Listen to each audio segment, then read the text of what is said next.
The college basketball experience preview and picks episode 4, Thursday, November 21st on the Sports Gambling Podcast Network is brought to you by Underdog Fantasy. Sign up. And when you do, sign up with the promo code TCE SGPN. You get a 50% deposit bonus up to $1,000.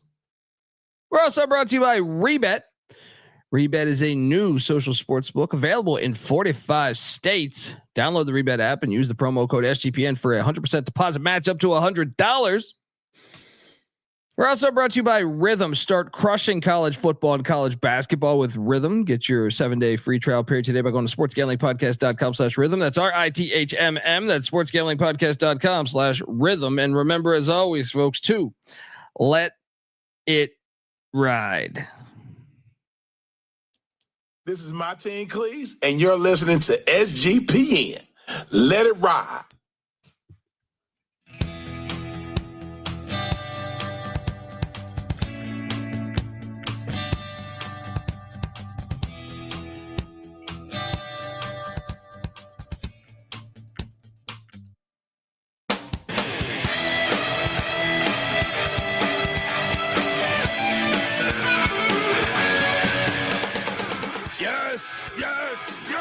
Woo!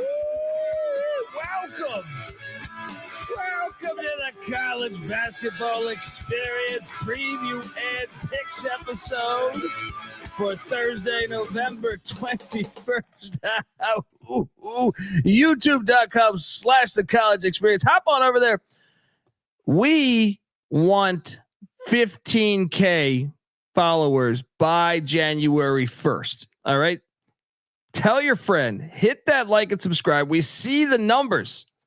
Not everyone's subscribed. A lot of candy asses out there. All right, get on over there. Hit that subscribe button. If you had a winning night tonight, just go over there and hit that subscribe.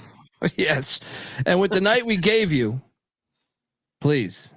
Best. I'll start it off because it's mini with me. I only had 5 bets last night. I went 3-2. These two blow me out of the water with the volume that they played yesterday.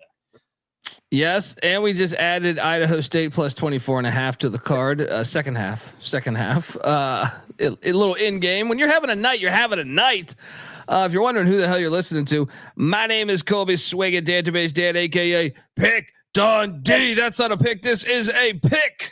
He was raised in the land down under, where a man thinks on his feet, speaks with his fists, and lives by his wits. When Dundee happened, he was a superstar. He's the kind of guy that would drink a gallon of gasoline so he could piss in your campfire. You could drop this guy off at the Arctic Circle wearing a pair of bikini underwear without his toothbrush, and tomorrow afternoon he's going to show up at your poolside with $1 million smile and a fistful of pesos. God, today was great. Had my first losing day yesterday in like 8 days. Back on that saddle. I mean, I feel like you should tell your neighbor, picking up your newspaper. Actually, newspapers don't really exist anymore. When you're picking up your dog shit, well, actually, no one picks up their dog shit anymore. Look, when you're outside parking your car, right? You see the neighbor, say, "Hey, Steve, how are you? Listen to this college basketball experience podcast. It's fucking fantastic. These guys are hitting winners." I just think you should say that. Let's go. You can talk about the Dalmatian later. All right. I am joined by my co-host. He is also the host of the Ryan and Rush Show and the Big 12 College Experience, which you should be subscribed to those too. Give it up for former video coordinator for Hall of Fame coach Bob Huggins and Frank Martin, Ryan McIntyre, a.k.a. Moneyline Mac. How are you, brother? I'm doing good. Good night. We're on to feast week. 18-9 for me, 15-5 for you. Let's go Bengals. Mac tonight. Come on, make it Mac tonight. Oh, boy. We are also joined by third man in the booth who did have a winning night as well, as he just touted. He is the host of the College Baseball Experience, and he is healthy. He's been drinking that. He's been pumping Pepto-Bismol in his fucking veins. Yes, he's got the Deer Park water. All right, he's going out. If the deer can drink it, I can fucking drink it. All right. Give it up for the great Noah Bieniek. How are you, brother? What's going on, guys? It's Ice Mountain for the record, but yeah, good stuff tonight. We all had losing days yesterday. We all came back in big ways today. Myself, unfortunately, I didn't catch a whole lot of the action tonight. I had my eyes in different places. I also passionately pay attention to the country music scene, and I was quite pissed off tonight with their biggest night of the year. But no further mention on that. Let's get to the college. I thought you were at the local dive. This guy's like, I turned that shit off in that 45 minutes. It pissed me off so much. You're talking about scattered ass over there. Yeah, this guy's watching the fucking CMAs or something. I don't even know. Was that tonight? Oh, yes, one time a year. There you go. And right. Also the Derek Scooble Cy Young was announced tonight too. So good night. Yeah. Anyway, shout out to the great Bieniek, and yeah, let's recap and talk about all this. We have so much to tackle. Tomorrow's awesome, and I got some inside info from somebody about a certain situation going on in the great state of Florida. Let's just start off with Fisher College put up 66 on Lowell. No, Charleston 76, Citadel 61. We didn't bet this, but we should have. We were right on it. Off that loss, they bounced back. Chris Mack putting it on the Citadel, little crosstown classic there. Mac, your thoughts on where you at with this? What is it? 4-1, 5-1 start for the, I think 4-1, right? Where you at with this for Chris Mack, and is he ahead of schedule in your mind? I'd say he's right on par, right, with what Kelsey did. I mean, they laid an egg against Liberty, a nice bounce back spot. They go on the road to Rhode Island, who's undefeated, so that's a good test. Their first true road game, but I mean, they've played a good schedule: Southern Illinois, South Florida, FAU, Liberty, and now the Charleston game. Hey, this is your nightly plug. You should have been on the pregame show because me, Troy, and Cap were all on Charleston, so we had to get a little an action going in the pregame show. Let's go, folks. Charleston. Get on over there. Check out the pregame show. Yep. And the Cougars did this without their starting point guard tonight too. Yep. Impressive stuff. Well, then we went to my boy. This guy's got to get who's got Jerry Mack's address? He's getting a Christmas card. Someone DM me his address because Sienna, it was a little sweaty. It was a lot sweaty. Got too close in the final 4 minutes. It really was hilarious. But hey, St. Bernard's go into the Cintas Center and they cover against the Musketeers. This was a triple lock, right? Yeah. They made it interesting, but 26-27, whatever it finished at, too much for Xavier. Dude, for a second there, I was like, "Oh God, Xavier scored this, 2 right? points in the final 4 minutes of the game. Too much." Yes, that was fire. What was not fire was our Stony Brook play.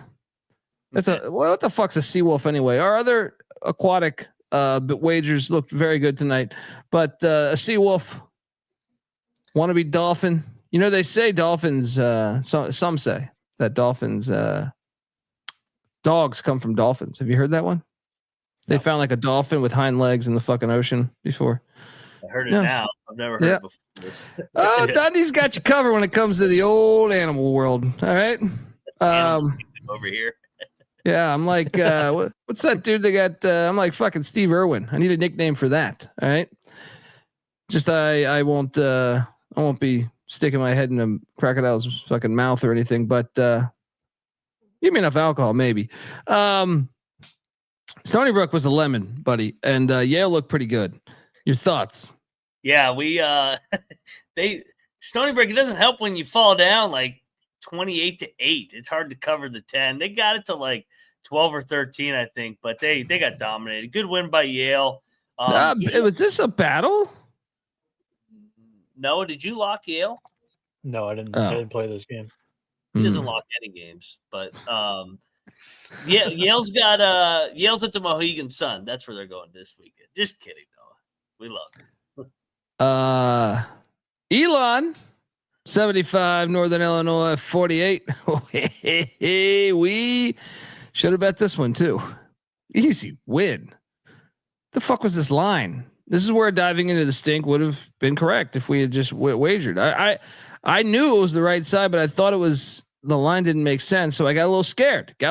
Here. My fault. My apologies to my loyal listeners who, my clientele that dial 1-800-PICK-DUNDEE year round. My apologies. Mac, this was an easy play. How did we fail here? I should have done it last night, but I did it on the pregame show. I bet Elon. So, there we go. Pregame show was on fire tonight. Another plug, but yeah, Billy Taylor, big win. Good job. The Phoenix rises. Yes, and Coppin State. Ugh. George Mason wins by 38 points. We should have. I almost bet this too. Picked it correctly as Mason gets it done.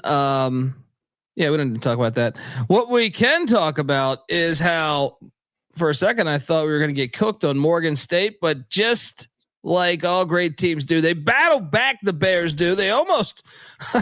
You put another minute or two on this clock, they're going to win this thing. I think. Morgan State loses by 3, but we get the cover with the Bears. We had some haters in the chat the other day. Kind of quiet tonight. Yeah. Also, this one. I know that human being and dolphin can coexist when they hit fucking gigantic wagers for us. Jacksonville 74, Virginia Tech 64. I mean, it's a free show. I was all over this. Our boy Robert McCray, 17 points, 8 assists, 4 boards.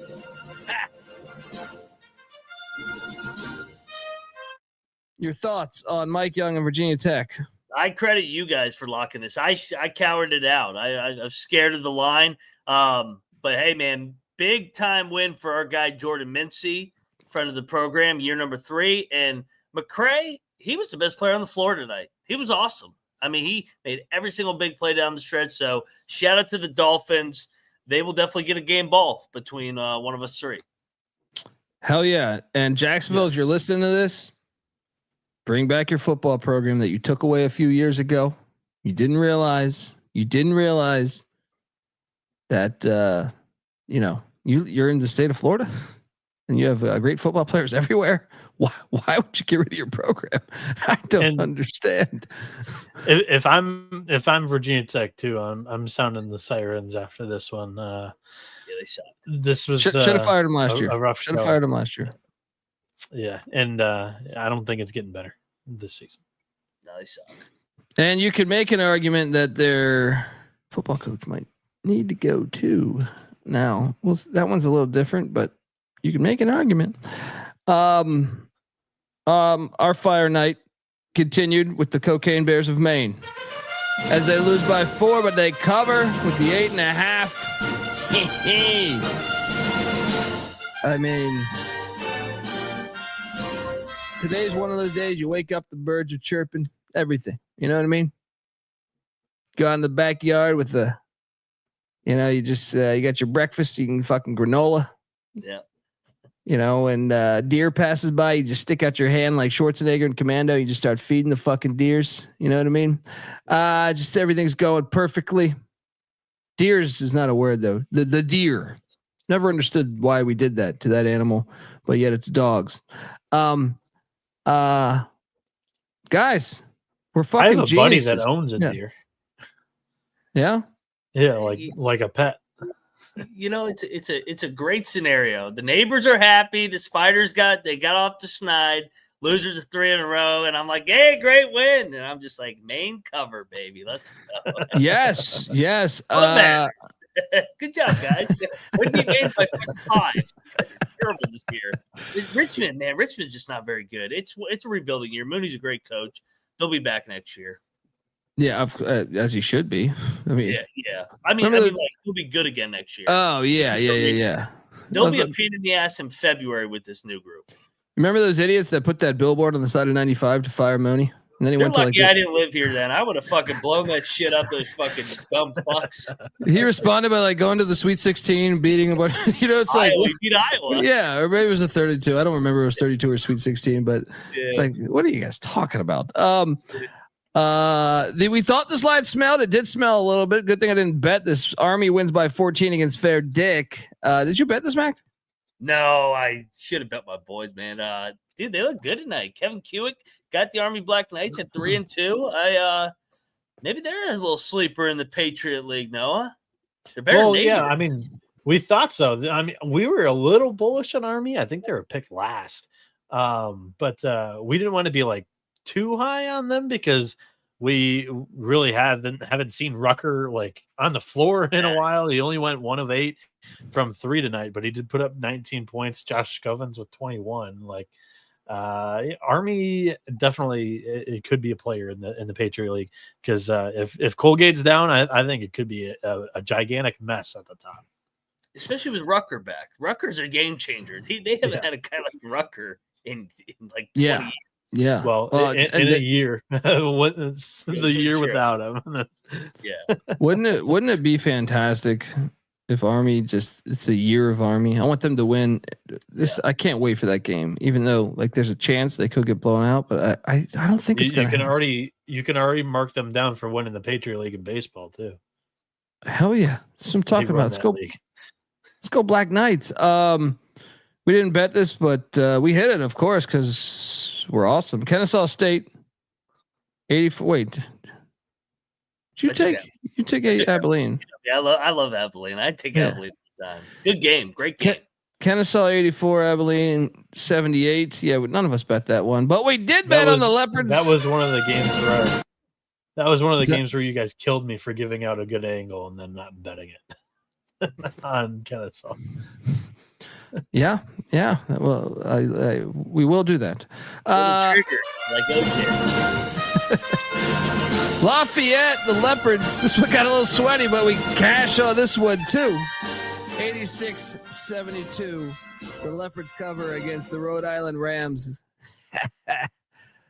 Shout out to Beware of Dogs. Bad night all around last night, so I knew the picks were going to be fired today. Amen. I am curious what happened in this game because I watched the first half, kind of got distracted by the Maction football game and between Ohio and Toledo, but New Mexico State was giving Dayton all they could handle in the first half. And this is that arena, man. Yeah. I didn't see the second half. So my only assumption is they went on like a 30-2 run and Dayton just blew them out. What the hell happened in the second half, Mac? New Mexico State went through a scoring drought and they started turning the ball over, and then Dayton just kept getting stuff in transition. And then once that building gets going, good luck stopping that building because it's like an avalanche. So shout out to Anthony Grant. I think they're maybe the most quiet 5-0 team in the country. They get Carolina on Monday in Maui. Woo. Look, if you haven't been to UD Arena for a Dayton game, highly recommend it. They do college basketball right. Mm-hmm. Bieniek, what do you make of this outcome? Is Dayton? What do you think of Dayton overall, Bieniek? I've been all over the place on Dayton, honestly, like preseason, honestly, off season, when we did off season shows on the Maui Invitational bracket coming out, I called for that. This was another one of the, when you see the schedule come out, you circle a couple of dates of plays that you just know you're going to have in the back of your mind come schedule. Mac knows we called for Dayton to beat North Carolina in the Maui Invitational round 1. I kind of soured on Dayton when it came A-10 conference preview time. But I mean, as long as this team stays healthy, I think they've got the pieces to do it. And New Mexico State, I do want to mention our guy, Peter Filippovity, the transfer from Maine, was their leading scorer tonight. He came off the bench. So, keep that name in mind. And shout out to all the people that tagged us at games. We had people tagging us at the Penn State game. People were tagging us at the. Yeah, please at TCE on SGPN. You're going to check out a game, which you should do. And if you're contemplating this, get out. There's nothing like hitting a live college basketball game. It's everything to me that the NBA is not. So go out there, and if you're going, tag us in that shit, man. At TCE on SGPN, do a little photo. All right, we're fucking building an army over here. IPFW. I thought this was going to hit on the money line for a second there. Cash against Penn State. What number we picked this at? What are you talking about? I had this at 11.5. No. It was 13. It was 14 and a half last night. They lost by 13. I had this at 11.5. Where the hell did you get this number? I don't know. I was fucking pissed. Yeah, no, we want what you got 11.5? Yeah. That was my favorite play last night too. I swear I said 11.5. And that was my ticket too. Shit went up to 17. Dude, I can't believe Penn State almost covered this game. Fort Wayne dominated the first half, and then Mike Rhodes, man, he kept his starters in, and they just kept attacking the basket. Oh no, I'm thinking Jacksonville. That's my fault. There he is. Yeah, man. And then Jacksonville hit though. But they were plus 11.5. I don't know what. What's going on over there? Watching the game, rooting for the wrong number. What are you doing over there? No more of this country music festival shit. All right, what's going on over there? Fucking around with some chick over there. What's going on? You're all over the place. Noah Bieniek checking his tickets. Well, I don't get. They ain't cold, but they're counting down 7-6-5. I'm like, what? 4-1 night. I just would have been shocked if like they had that. I never once saw that number at 11.5. So I was like, damn, when did you get that? Like, they have a early season look ahead line. The game of the year, Fort Wayne. Right? I'm like, what? It's my favorite bet. Gambler, that's your game of the year. Next up, we go to the likes of. So yeah, we kill on that, and of course, we should just give them the national championship now. Because the fucking Long Island Sharks. I did play this on the money line, to be fair, though. I played both. I played the points and I played the money line. So I didn't make as much money as I should have. But the Sharks are a covering machine. They get it done by what? A point, depending on where you got the line. I had it at 9.5. They cover. I think they went up to 10.5. But the Sharks, they can play. All right. This Columbia team may never lose another game, by the way. First time, I think I read this, the first time Columbia is 5-0 since the 1960s. Yeah, Rocco Miller tweeted that out. No, they're 6-0. They're 6-0. No, 6-0 since the 1960s. Yeah. That's insane. These keep fucking. They're defying my team of the week. They just keep winning. It's unbelievable. Shout out to the great Rob Donaldson giving us 50 smackaroos. YouTube.com/the college experience. Attaboy. Check out his podcast as well. Rob Donaldson's show, I believe. This was a hell of a game on a serious note. LIU almost came all the way back. There was a flagrant foul. They got it down to 1, and then I'll give Columbia credit, man. They got some dudes on that team. They're not Geronimo. Yeah, they're not staples. Yeah. They have a dude named Geronimo, which makes me think of my departed friend. Geronimo Rubio de la Rosa. He was good, man. He made some plays down the stretch. This is like his third or fourth year, too. He's been very solid an entire career. Check out Geronimo, the book by Mike Leach. Great fucking book. Highly recommend it. Yes, that Mike Leach, the football coach. That it's may he rest in peace, but he's definitely a hilarious character. Hilarious guy. Yeah. How many football coaches happen to write a book on a historical figure? Not many. I wanted you guys to bet this with me. You could have talked me into it last night. You fucking filthy losers. The hospital is a real force this year. 7-59 against Ball State. I caught some of this game.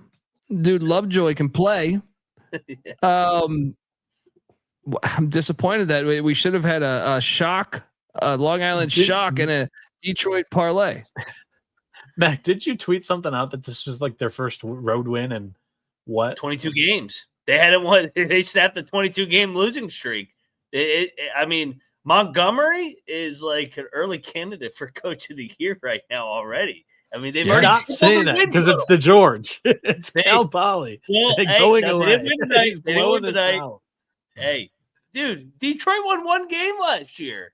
They stormed the court on Valentine's Day with one fan when they beat Ooey Booey. I mean, that's how low it was last year. Shout out to Detroit, man. 3-2 on the year. Montgomery's a good coach. Hell yeah, man. And South Dakota did beat Western Michigan. No bet. I did take Western Michigan. The drinks at Waldo's Liquor Pitchers are tasting better tonight after that loss. Or they're going down tonight, I should say. But yeah, I don't know. We gave out a lemon on Austin P. We both took Austin P. Did all three of us or both of us? No, I was not on that one with you guys. I was actually on the Morehead State side here. Dude, this game had some line movement, man. It fucking went off at Morehead -1. I was kind of surprised by that, but I guess a tough travel spot for the Govs. They blew the game in the second half. They blew a double-digit lead in both halves. So shout out to the Govs. Great win for John Maddox in Morehead, year number 1. That's a great win. Circle of Trust here. One of my 5 losses you might not have known about unless you listen to somewhere in Indiana radio. I think somewhere in Indiana. Ooey Pooey? No, they just happened to do some radio today, and they asked me about this game, and then I knew leading up to it that I was going to have to talk about this game. So I decided to bet against your boys, and I took Tobin Anderson and Iona, and I ate a big old bundle of shit because they lost by 1,000 points. Yeah, bad play by me. If you were one of the ones listening in Indiana, my apologies. And this is one of my 5 losses, so I apologize. I did not. This is it wouldn't have been a night without a 40-point loss. Mac, talk about your boys. They look good. Yeah, they did. So this is the second time that they've been in the bully role. Bob Morris, they absolutely housed. They were up 24-0 in that game. And then this one, it kind of felt like they covered the entire way from about 12 minutes in the first half on. So I don't know what to make of them. I don't know how good they are. I mean, they're just beating bad teams, but it's good night for the net, baby. They got to pad them stats. 43-point win. Get on out of here, Tobin. Get out of Morgantown. Yeah. I put the stink on Tobin, by the way. I picked them and they laid an egg. So. Yeah, he listened to the pod. He's like, yeah, guys, don't show up today. Phoenix was over there freaking shooting off a musket for the Mountaineers. He was jacked up watching them just beat the shit out of Tobin. Murray State drilled Maryland Eastern Shore. What was this line? I didn't bet this game. I don't even remember. I'm not sure if we covered it or not. We did eat shit on Nichols against Towson. Towson 70, Nichols 64. But Southern, the Jaguars. This was great. They covered the number. They do. This was a game what happened like here in the second half. Yeah, I was about to say this was like Southern had a decent lead, but double-digit lead. They cover. I jumped on this one, Mac. Nice play by you, but it made sense when you go back and listen to it. It just made sense with the spot. So I'm actually surprised that A&M won by 17 because when you're watching this, you're like, whoa, Southern's kind of putting it on them. Your thoughts on the game? Yeah, they asleep at the wheel first half, went through the motions, and then they look like a top-tier SEC team in the second half. Pulled away and good. I mean, hey, you avoid disaster. That's all you want to do in these games. Don't find yourself on John Rothstein's Twitter. In the second half, Texas A&M outscored Southern 45-15. Yeah, wild. We cashed on Mary Mac. Well, I did at least. Did anyone come with me on this? I bet this one with you. Yeah, let's go. They lose by 11 at the rack. Noah, Mary Mac's not that bad. I mean, this is class. I'm surprised Rutgers is scoring a little bit more than years past. I mean, they've got a hell of a lot more talent. Yeah, yeah. So, yeah, But still, that Ace Bailey SGP prop might not have been the best. But Merrimack, they've looked good the entire season. I'm not surprised at all by this outcome. But that was Bailey's like coming out party, the first time that he's had like one of those games that was like, okay, this is kind of what we were built for.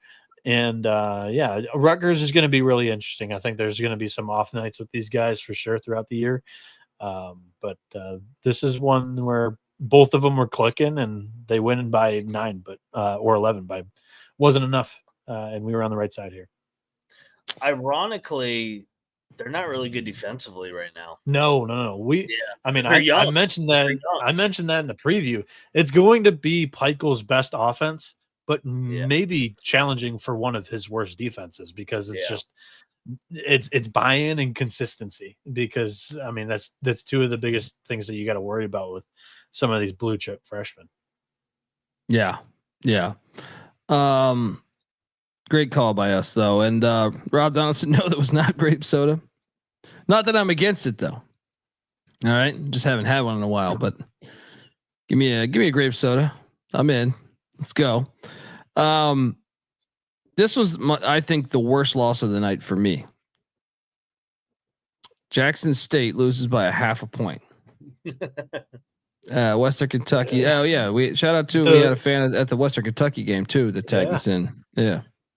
The hook giveth and the hook taketh, because Siena worked out all right. That was like a point and a half, and we gave it back here with Jackson State. From this point out, I didn't lose a bet, and this is just so prepare for my inner Ric Flair. Mac, we're geniuses. South Dakota State drilled Southern Miss 101-76. Let's go. Great handicap on the Curbelo side. And I forgot to mention too, this was their first game back in the arena, the renovated arena. That place was jumping. Jackrabbits are good, man. I mean, Eric Henderson lost a shitload, and he talks about it. He's like, "Oh, we're a work in progress." When he came on the show, he sprinkled fairy dust on us. They fucking are 4-1. That's why they took that trip to West South Dakota. They didn't have their arena around. That didn't click at the time. Good, man. I don't know if you caught me on the sports grid tonight, but they asked me 5 games and I nailed off 5. And one of them was this right here, which I bet. The Alabama Crimson Tide, 100, Illinois 87. Whew. I mean, I didn't think Illinois was going to be able to score 87 points, but okay, still covered. Laid the 8.5. Bieniek, you were on Bama. Your thoughts on this game? I mean, Bama's got so much talent over there. They're so deep. Sears didn't do anything tonight. Actually, didn't even play much of the second half. 0 points, and yet they put up 100. Grant Nelson's best game of the season so far, and Wrightsell was clicking. If anybody tailed the Phylon pick from last night, that hit. I mean, Alabama's got so many ways that they can beat you right now, and I don't even think they've played their best ball up until this point of the season. So I think that's a super good team. And also Illinois, this is also a young team, a lot of new pieces. Yakushonis, the point guard tonight, had 6 turnovers. They always kind of do this in the non-conference, and then they tinker with it. Underwood has some kind of different style of ball that he'll elect to play. And I mean, as long as he gets buy-in from the team and it's not like the team 2 years ago, I mean, Illinois, there's very few programs in the Big Ten over the last 5 years that have won more conference games than the Illini. So I think Illinois is going to be fine in the future. I mean, to put up 87 and against Alabama, I think is a great performance. But Crimson Tide, definitely solid performance tonight for sure. Mac, where you at with both these teams? I mean, I thought Illinois looked all right. I mean, they're young, they're trying to find their identity, and they didn't quit. They nearly backdoored the game. And Alabama, like Noah said, they come at you in just so many different ways. They're old too. I mean, getting a Cliff from Rutgers, then the guards. You ready for next week in Vegas? We got Houston versus Bama. I know. Talk about like a contrast in styles. I think that's the same day as Duke, Kansas. Yes, it's at different venues, but it's both in Vegas. Yeah, cannot wait. Next week's incredible. Feast week is upon us, folks. Did anybody struggle to watch this game? By the way, like a lot of people were talking about, like YouTube TV or whatever couldn't carry this. Yeah. Hold on. Can we get the fucking volleyball game off the goddamn fucking TV? I mean, we got a top 20. We got a top 20 game. We got Alabama, Illinois, and I got to watch women's volleyball. Sorry. Put that shit on the plus.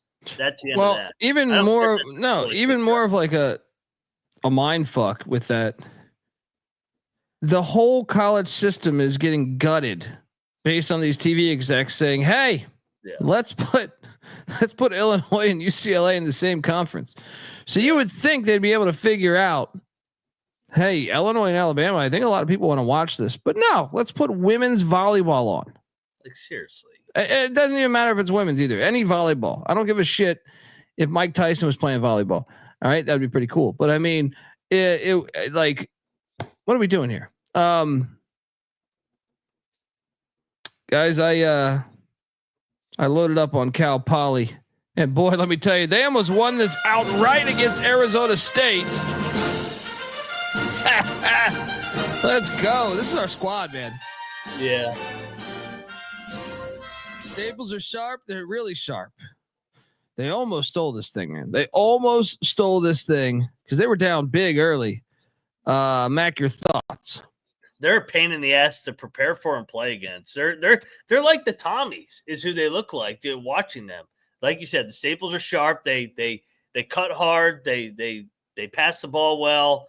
It's discipline. It's discipline, old school basketball. And in the modern day, and some of these teams aren't as good defensively. It's different to prepare for that because nobody else is doing it. Everybody just runs ball screens. Arizona State finally had a game where they went through the motions like Bobby Hurley's teams have done in the past as a heavy favorite. Yeah, survived it. Fantastic stuff. Folks, want to tell you that the college basketball experience is brought to you by mybookie.ag. Yes, SGPN started out with mybookie.ag, and now we're back and better than ever. Plus, they have, first, I mean, check out the new and improved website. It's great on mobile. And they have props for every game, and the live dealer casino is fire. Check it out. Get on over there. Head over to mybookie.ag. Use that promo code SGPN for 100% deposit match up to $1,000. Plus, they're going to give you a little $10 casino chip just to have some fun. That's mybookie.ag. Promo code SGPN. We're also brought to you by Rebet. Rebet is a brand new social sports book available in 45 different states. A huge market of betting opportunities are available on Rebet. It's easy to use and great for people in states where traditional sports books may be restricted. Download Rebet in the App Store and use the promo code SGPN for 100% deposit match up to $100. That's Rebet, promo code SGPN. All right. Fire night. Glad I didn't bet this because Georgetown actually looked all right today with a like a 30-point win, 28-point win, whatever it was. Counts. Yeah, getting it done. I laid the points with the Hoyas. They showed out for the big crowd tonight. A lot of people. You bet that? You bet that game? No. I think you guys both took the mountain. And I was like, I'll go the other way. Let's talk about this. Bieniek, can you find the photo from the game? Yeah, I'll pull it up.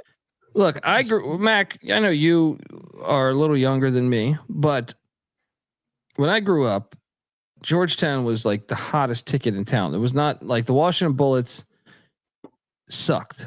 In the late 80s, they had a team with like Jeff Malone that like made the playoffs, but they made it once in like 96 with Calbert Chaney, and they got whooped by Jordan in the first round. They were just a shitty team.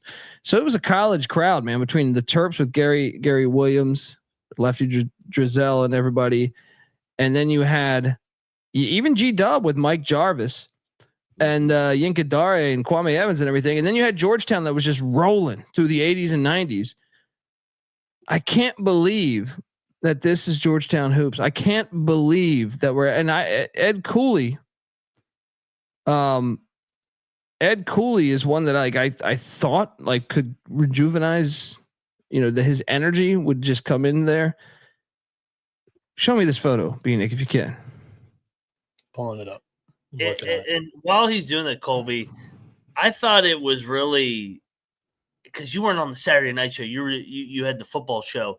I talked about this for Notre Dame in year number 2 of Micah Shrewsbury to go into DC and just slap them around the way they did. They're not a portal team. They build it just like Georgetown's supposed to be building it with freshmen, build it up. And for Notre Dame to just go in there and smack them, I kind of just think it shows what a better program Shrewsbury's doing than. Yes, look at this. There's nobody there. Like 14. There's more players on the court than in the crowd, right? There's I mean, flags than people. Which is an interesting spin. I didn't know Georgetown was that patriotic, but I mean that's unbelievable. I just can't believe that. I'm in my 40s, so like I look back and I'm like, man, I remember these. This was like the hottest ticket. It was like Redskin football games at RFK, right? It was like this was like everything, and it's like this is it now. And it makes me question because Ed Cooley's in year 2. I'm just like, man, is he ever going to get this thing? Because this is year 2. Yeah. I'm dumbfounded on it, man. It's really a bad look. And I don't know how they get back to, you think Cooley's the man for this job? God, I want to say so, but something tells me just with the whole Providence thing, like it's like destined that he's going to suck. It's something about going within your league. I know he has every right to go make more money, but it was a fuck you to Providence at the same time. Now I'm not going on the rant that one guy did where he called him Hitler. I mean, he's not fucking Hitler. Jesus Christ. Can we relax a little bit? But yeah, I just think, I don't know. Georgetown's got a lot of work to do. They got to get that NIL in order. They got to get the buy-in, the passion, because they're a long way away. The best way to compare it to me would be like if they, I don't want to say Kansas because Kansas historically has been so great, but like another really good, like think of one of the, like Georgetown used to be like, to me, like a top 15 lit environment at one point. And this is it now. I never saw this coming in my life. I thought like, if you told me like, in 100 years to just in a short amount of time, that's ridiculous, man. Bieniek, what were you going to say? I'll say this. Lehigh, Fairfield, Mount St. Mary's, St. Francis, Wagner, Albany, UMBC, and one game against Notre Dame. That's your home non-conference slate. They don't hit the road once in non-conference. Yeah. This is kind of what you get. Yeah. Oh, yeah. Mm-hmm. It's not even, it's at West Virginia. So, that's not a home game. Coppin State was the other team that I was forgetting there. That's their non-conference. All of those games are at home except for W. This is what you ask for outside of the Notre Dame game. And there was nobody at the Notre Dame game. That was a bigger thing than this against Mount St. Mary's. There was nobody there on Saturday either. Yeah. I mean, it's crazy to me that this is where they're at. It's just crazy. Anyway, our fire night, or my fire night, continued because we I think we might have triple locked this. The Gonzaga Bulldogs just absolutely put it on Long Beach State, 84-41. How's your health insurance plan now, dirtbags? All right. Wish I did. Oh man, double lock. 84-41. Unbelievable. Fantastic. I should have bet. My only regret is not putting more money on this game. Mac, your thoughts? I was a little worried there for a little bit, but then shout out to Battle, Khalif Battle. He took it upon himself to make sure we got the cover. He treated that as an open gym stat padding game. He must have scored 20 in the last 10 minutes, and Mark Few kept him in and did not put his son in to get posterized again. So shout out to Mark Few. Cheers. I owe you a drink whenever I see you. Great cover. Fuck Long Beach. Stick that game up your ass. You fire a tip before the yeah. I agree. This is beautiful to see. That was great. Easy cash. I know you had this one. I didn't bet this one, but I feel like you got kind of robbed here. Fresno State only wins by 11. That's bastards. They were up like 25, 30 points. It's tough at the Save Mart Center. Bring your membership. How about Norfolk State almost beating Stanford? They covered there. We were all Norfolk State. Didn't bet it, but did you bet it? Yeah, I took some Norfolk. I was like, come on, man. Like, it got all the way up to 21.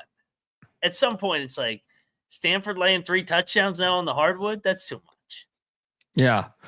And then, how about this play? UC Davis 75, Grand Canyon 68. Hope you caught the grid. I think I even said sprinkle the money line, even though I didn't. 70. Look, Davis. This is. I'm a little bit shocked at they kind of just put it on them. Grand Canyon is not that good of a team, man. Like they have a great crowd. The roster is pretty decent, but they haven't put it together, man. Love this play. Hit a 3. They went 4 of 25 tonight, shot at 16%. I was watching this team earlier in the season, and they couldn't hit a shot if they fell out of a boat. That seems to be an early issue with the Lopes here. They don't have the same edge that they had last year. It's almost like some of those guys got a lot of money in the offseason via the NIL, and they don't get that same chip and dog that they had going into last year when they made their run. They haven't looked good all year, like you guys said. They got drilled by Arizona State. They should have lost to Western Kentucky. This is the new dynamic in this era, Colby. And I know you talked about it on the football show and being in the coaching industry. These guys aren't used to making this amount of money and being told how good they are. And you go on a nice run. You're told how good you are all off season. Then you come back and you're expected to just drill people. You don't got that same edge and that same chip. And laying 17 points at home, UC Davis punked them. They were more physical tonight.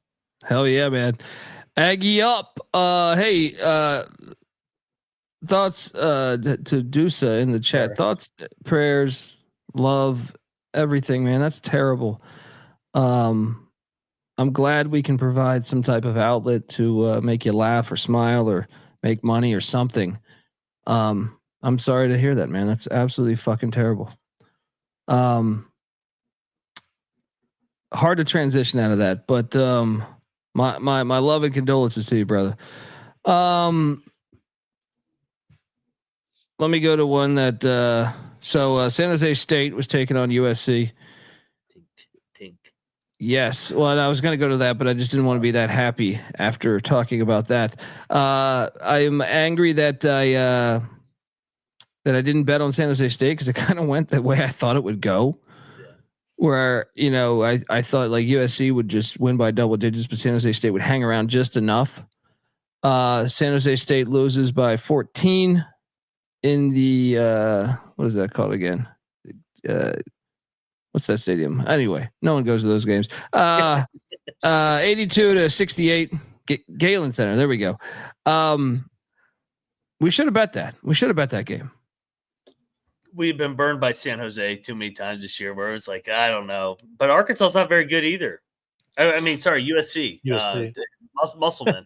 Arkansas's not very good either as well. I mean, Arkansas's not very good. USC's not very good. There's a bunch of teams that just aren't very good, these portal teams. Yeah. And then my favorite play of the night, because I did cash on the money line, UTEP. Outright against UC Santa Barbara. It got a little dicey down at the end there a little bit, but tink.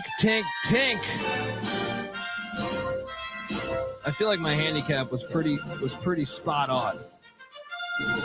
A little surprised Santa Barbara got 76 though. I thought that it would be like early 60s. You joined me. We were both doing this. We were both on this minor team.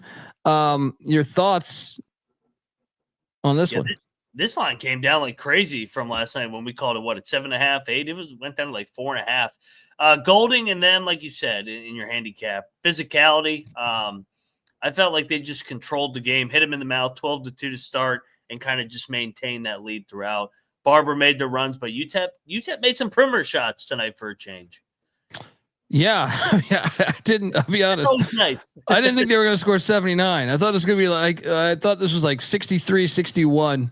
Yeah. UTEP wins. They bring him into the muck, but the handicap was right that I do think they really, like, despite Santa Barbara getting 76, I thought they just challenged every shot and every pass, and just made them work for it. And that was kind of what I saw. Like, I don't think many teams in the Big West play that traditional style like UTEP does, of just, despite the score. So maybe I'm full of shit. I don't know. Bieniek, your thoughts? UC Santa Barbara has not passed my eye test for most of the season as well. I was right there with you guys on the Miners in this spot. I didn't quite think that UTEP could go in there and win in the Thunderdome, but even more impressive of a victory there. They fucked them up. Yeah, it was wire. It literally was wire to wire. Yeah. Pepperdine got blown out by UNLV. The tragic magic angle did work here.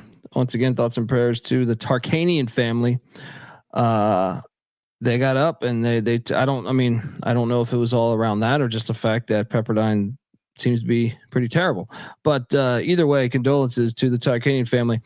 UNLV normally struggles with a game like this. They got it done. Yep. And then great play by you. I should have bet this too. Player music. Northern Colorado 79, Cal Baptist 68. What happened here? Kind of them in UTEP were kind of similar games. The road team goes in there, hits him in the mouth, and kind of just controls it. They were up by like 22 at some point. Northern Colorado. Are they like the favorite in the Big Sky right now? I was about to say. Good. They haven't had a really bad performance against a D1 team. Although Montana State did look all right the other night. Yeah. But yeah, I think you're right. If I had to pick right now, I would say so. Yeah, I mean they're what, 4-2. Their only losses to Wazoo, which they dressed up at the end of the game. Yeah, they were only down like 4 or 5 with 2 minutes to go. Yeah. We did live bet Idaho State plus 24.5 at halftime. 2 minutes left. We are only down 16, 77-61. So this night I might be 16-5 ATS here if the Bengals don't completely shit the bed here in the final 2 minutes. Free show. It's a free show, folks. All we ask is just hit the subscribe button, Yeah, it's not hard to do. Just subscribe helps us. Like what does it really mean? Like I don't see the negative side of subscribing to the show. If you don't want to watch it, you just don't fucking watch it. But you give us that subscription. It's like the old remember that magazine subscription shit where you'd sign up for like it's like the CDs. Yes. They did it with CDs too. It was like 10 CDs for $0.01. It's like, and then you end up paying like $100 later or so. It's fucking like terrible, terrible. Sam Goody, you motherfuckers. Anyway, yeah, game balls. Let's get to it. I mean, I'm going to start with UTEP because I just cashed on them on the money line. Where are you going, Mac? There's a lot of good candidates tonight for game balls. I'll go with our guy Jordan Mincy and the Dolphins. Man, they were the better team tonight. That wasn't a fluke by game win. And shout out to McCray. He's a dog, man. Let's go. Bieniek, where are you taking us? The Hospital's 3-2 on the season, guys. They got a road win at Ball State. Shout out to Mark Montgomery, who has them in a winning record right now. Yes. And yes rhymes with less. Jim, less is more than more. All right. Because Jim Less, What? Jim Less, the former Sacramento King, going in there to the Grand Canyon and detonating that thing. How about that? UC Davis. Give me that all day. Game ball. Mac, where are you going? I'm going to go with another one of my coaches tour interviews. I'm going to go to Billy Taylor and Elon. They beat the shit out of Northern Illinois by 30 after they had just lost a heartbreaker to Gardner Webb. They played Carolina close in the opener. Now he's got his alma mater on Friday night in Notre Dame. I mean, I'm liking what I'm seeing from the Phoenix, baby. Let's go, Billy Taylor. Hell yeah. Bieniek, final game ball. Where are you going? Did we do Davis yet? I did. Yes. Yeah. Okay. I'll do Northern Colorado then. Good job. There you go. Yeah. Getting a win against Cal Baptist. They've looked great all this season as well. Yeah. Going on the road and what has usually been a pretty good home environment. So yeah, shout out to NOCO. There we go, folks. Let's get to tomorrow's action. But before I do that, I want to let you know that the college basketball experience is brought to you by Underdog Fantasy. Underdog Pick'em is one of the biggest menus for all of sports: NFL, college basketball, college football, MMA, NHL, NBA, NASCAR, and much, much more.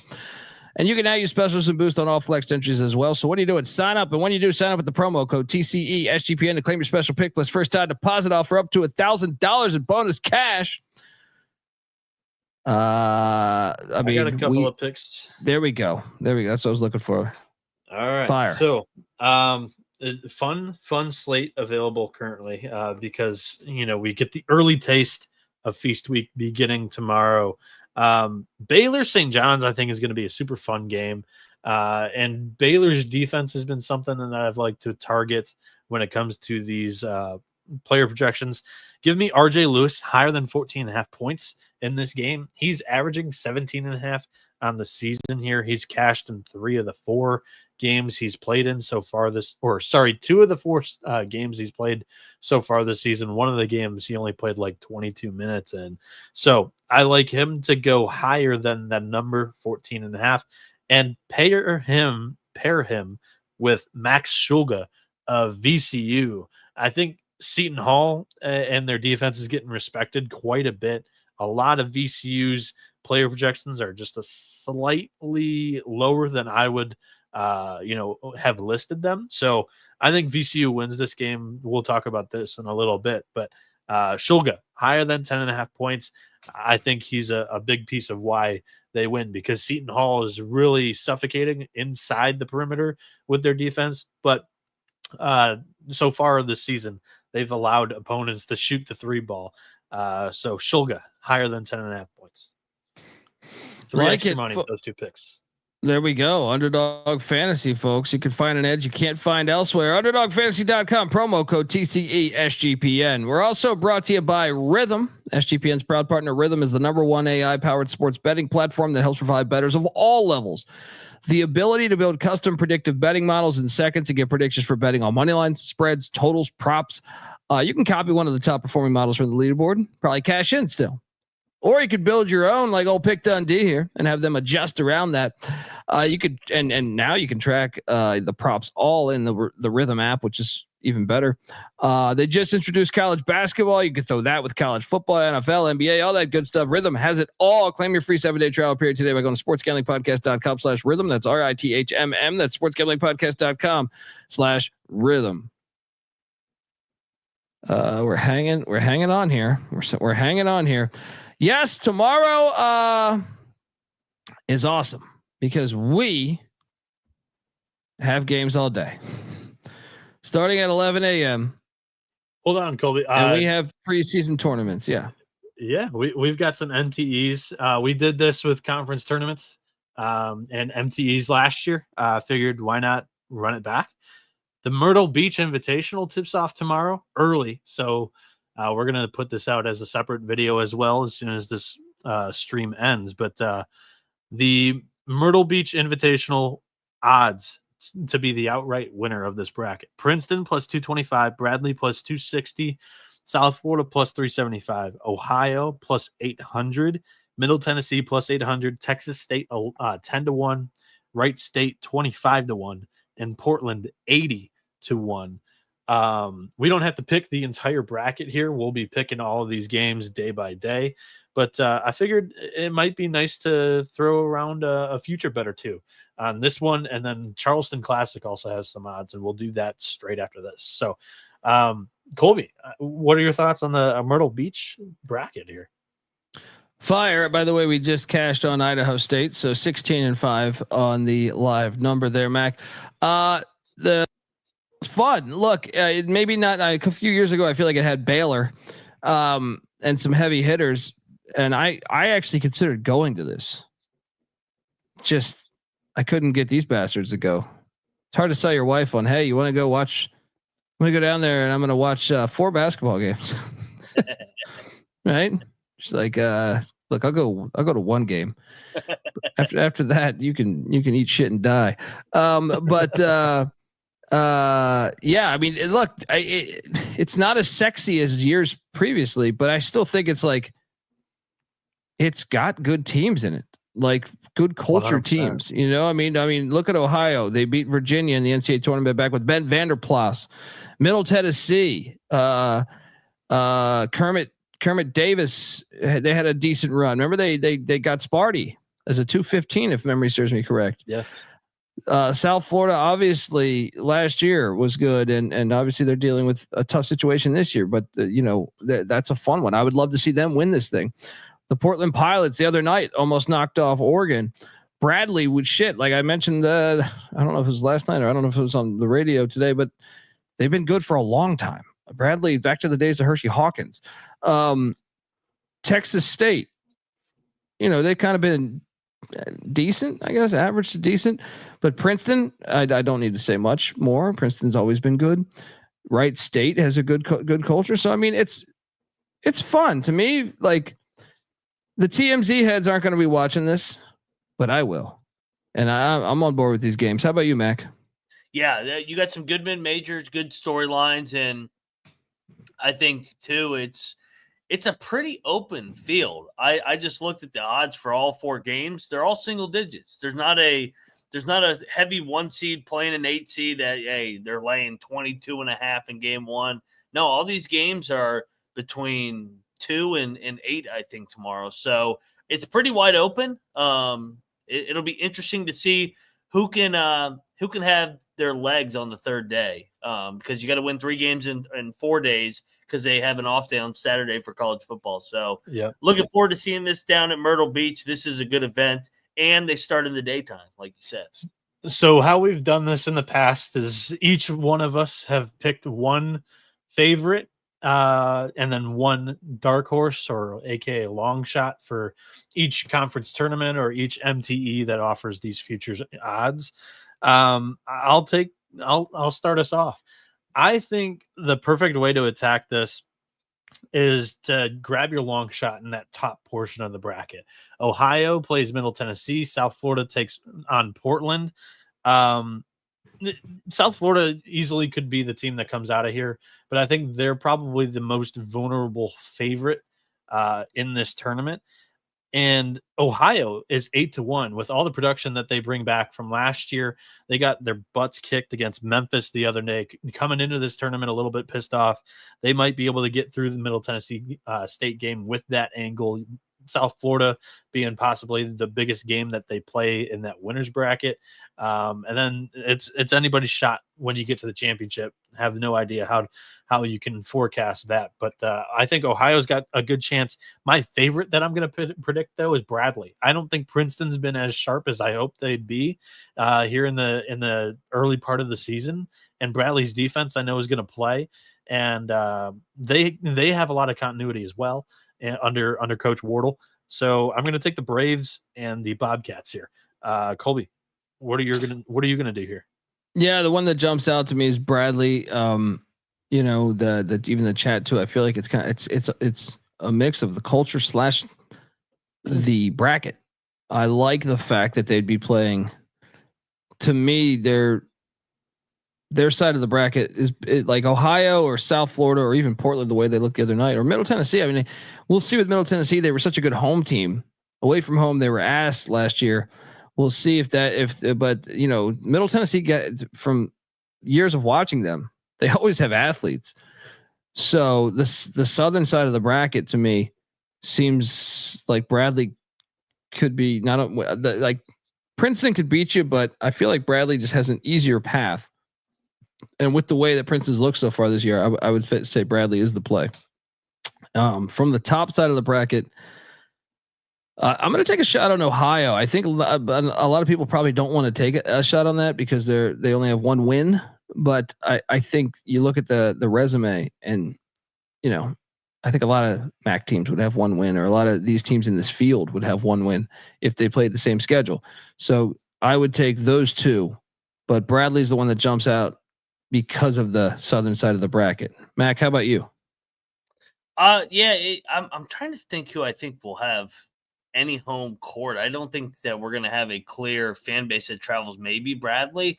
I like Middle Tennessee. I like their veteran group, and I like what I saw. And I thought that the Murray State game was not an indicative of how good they've been so far this year. So I kind of like them as 8-1.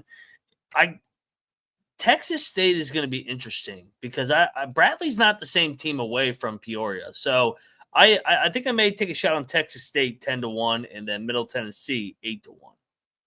All right. We got some differences Colby there. Said, this is a really fun bracket for the ones that want to dive deep into the weeds a little bit here this weekend. This is probably the one that the TMZers will love a little bit more. This is the Charleston Classic, which will also be taking place this weekend. This is the college basketball experience. Myself, Noah Bieniek, Colby Dant, and Ryan McIntyre running through a lot of these MTEs over the next week. We'll be posting a bunch of videos for futures picks, and every single day picking these games day by day against the spread and on the money line. In the Charleston Classic, the bracket goes Miami, Florida against Drake, Oklahoma State against Florida Atlantic, Seton Hall against VCU, Vanderbilt, Nevada, and in that same exact order, the winners will play the winners, the losers will play the losers. Colby, what are your thoughts overall, I guess, on the bracket and the Charleston Classic this year, kind of like we just did with the Myrtle Beach Invitational? Well, first off, I think this thing is ending one of these years. I don't know why. I thought I read that the Charleston Classic only has like a year or two left, and they didn't re-up the contract. So that's a bummer because I was going to say we should go to this. And if it is back next year, I feel like we should go to this because Charleston's an awesome city. It's an awesome city to go. And when you have a slate of games like this, you know, I guess Seton Hall is the one dud here, but all the other teams seem to be looking pretty good. And, you know, Shaheen, Holloway, you know, maybe they catch lightning in a bottle. But yeah, I love this. Miami, Drake, obviously they played in the NCAA tournament just 2 years ago. Oklahoma State, Florida Atlantic, you know, these are teams. Oklahoma State's kind of lost a little bit of its luster, but I'm hoping that they regain it. I remember them with their Final Four runs. Love the way VCU's played this year. Vanderbilt's been better than I think people than I thought and other people. And then to me, the big one there is just the guy I went on I went on that desert retreat with the peyote, and Steve Alford and myself. We buried the hatchet, and we figured it all out. And to me, that's the one. And I like that play. Now, Mac brought up a good point. Home crowd. I would tend to think maybe FAU or Vandy, though I feel like it's still in football season mode, but VCU maybe would go to Charleston. I'm not sure, man. Nevada's. I will say this: when I stormed the court in San Diego back when Musselman was like top 10, and Dutcher and San Diego State caught him unranked, there was still like a decent chunk of that crowd, that traveled from Nevada down from Reno down there. But damn, this across the country. So I think Florida Atlantic might have the technical home edge there. But I like Nevada. I think Nevada is my angle there. With Steve Alford, like I said, it's a brand new year. Me and Steve were on the same page. He hasn't treated me wrong. But I'm fascinated by that top bracket, the top side of the bracket. I like Florida Atlantic.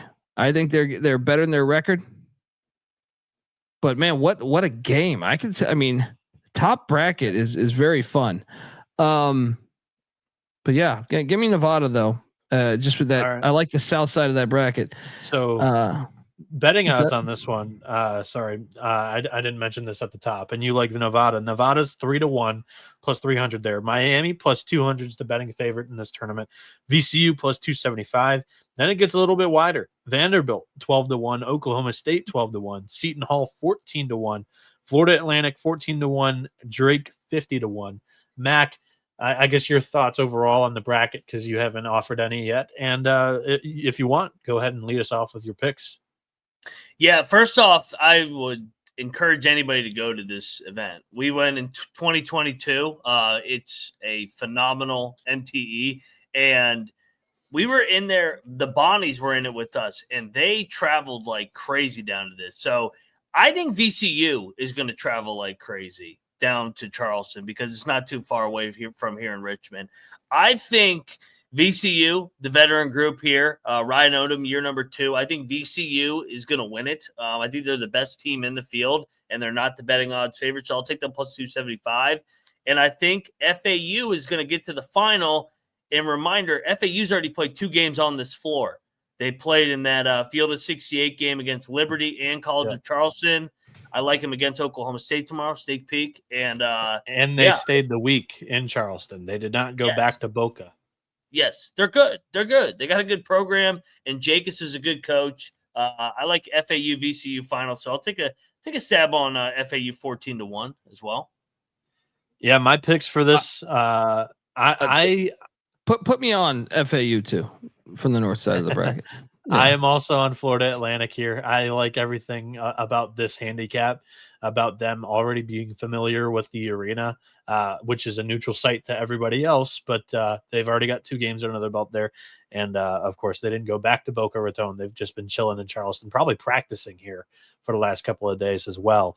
So yes, Florida Atlantic at 14-1, the second longest shot. I think that's an auto play in this tournament. I am going to try to guarantee myself one team into the championship here. I think this is a tournament where I could see 5 or 6 teams winning it. I think this is a really, really good field. Personally, though, I think I'm a little bit higher than a lot of people on Miami. And Miami, albeit, that opening round matchup is a rematch of the NCAA tournament game from like 2 years ago, Miami and Drake. Drake has unfortunately nobody from that game for like a revenge angle here. And I think this is a little bit of Miami's welcome to college basketball because they've just beat up on 3 teams or 4 teams that have just been super beat down by games. So I actually think that the Canes, if you're going to buy into them, I'd buy into them here because the market might catch on after this weekend. So I like Miami and I like FAU. Give me one of those teams in the final and then I've got a shot. But who knows what's going to happen here. This is a great tournament, always usually delivers in Charleston. The chat's asking where you grab those odds from. Bet MGM for both tournaments. Yeah. All right. Let's get to it. Tomorrow morning. This is the way life should be. You wake up, if you go to sleep at 4 a.m. like us, and you wake up a little later than the most, or I try to, if my son's not screaming in my face.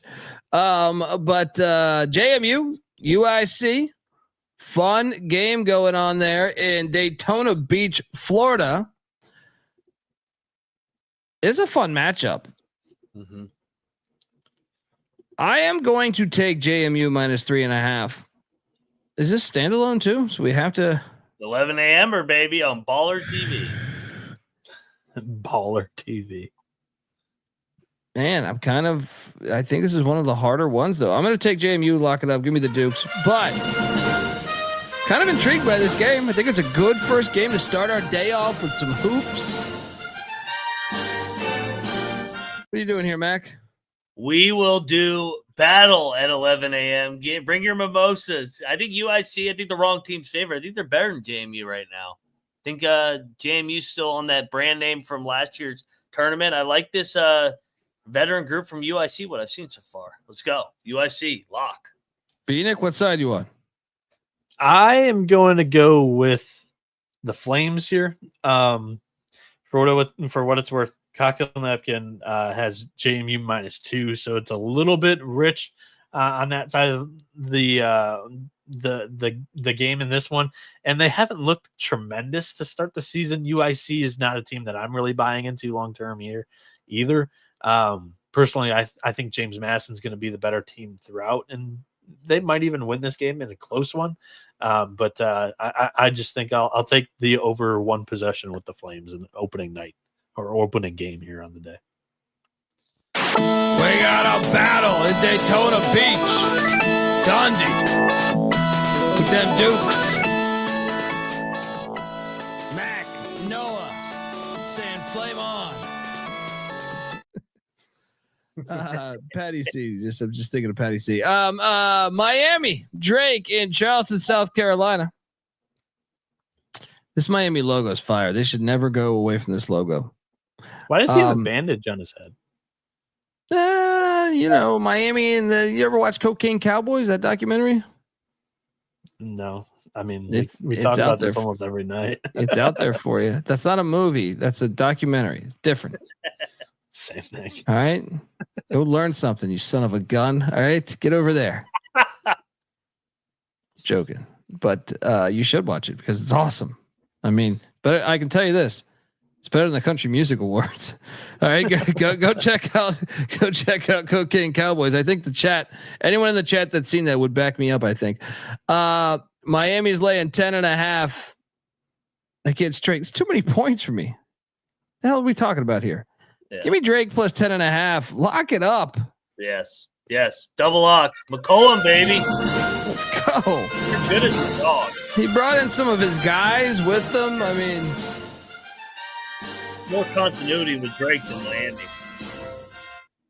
There is a lot of this is a lot of points. I think Miami wins the game. They are my pick to win the tournament, but I'll take the Bulldogs to cover. I really like what McCollum's got over there at Drake. So, yeah. Lock? Noah? No. Okay. Moving forward. Ohio, Middle Tennessee, Conway, South Carolina. I already told you what I'm doing with my long shot here is the Bobcats. I am laying the 1.5. Middle Tennessee was a great team at home last year. Elsewhere, they sucked. And guess what? If I had to bet, being that I've been to Middle Tennessee's campus and gotten severely intoxicated, I think if I had to pick any in that field that would get really, really drunk in Myrtle Beach, I would vote for Middle Tennessee out of that bunch. So give me Ohio. I just think they're due also. Ohio, you look at the record, you don't think they're that good. I think they're a better team than their record. They get it done here in Conway. Mac, I know you're on the other side, I guess. So yeah. I like Middle. I think that they got drilled by Murray State. I think that humbled them. I think I think they got more athletes in Ohio. I know Ohio. I like Ohio from the MAC, but I just think Middle's a little bit better of a roster here.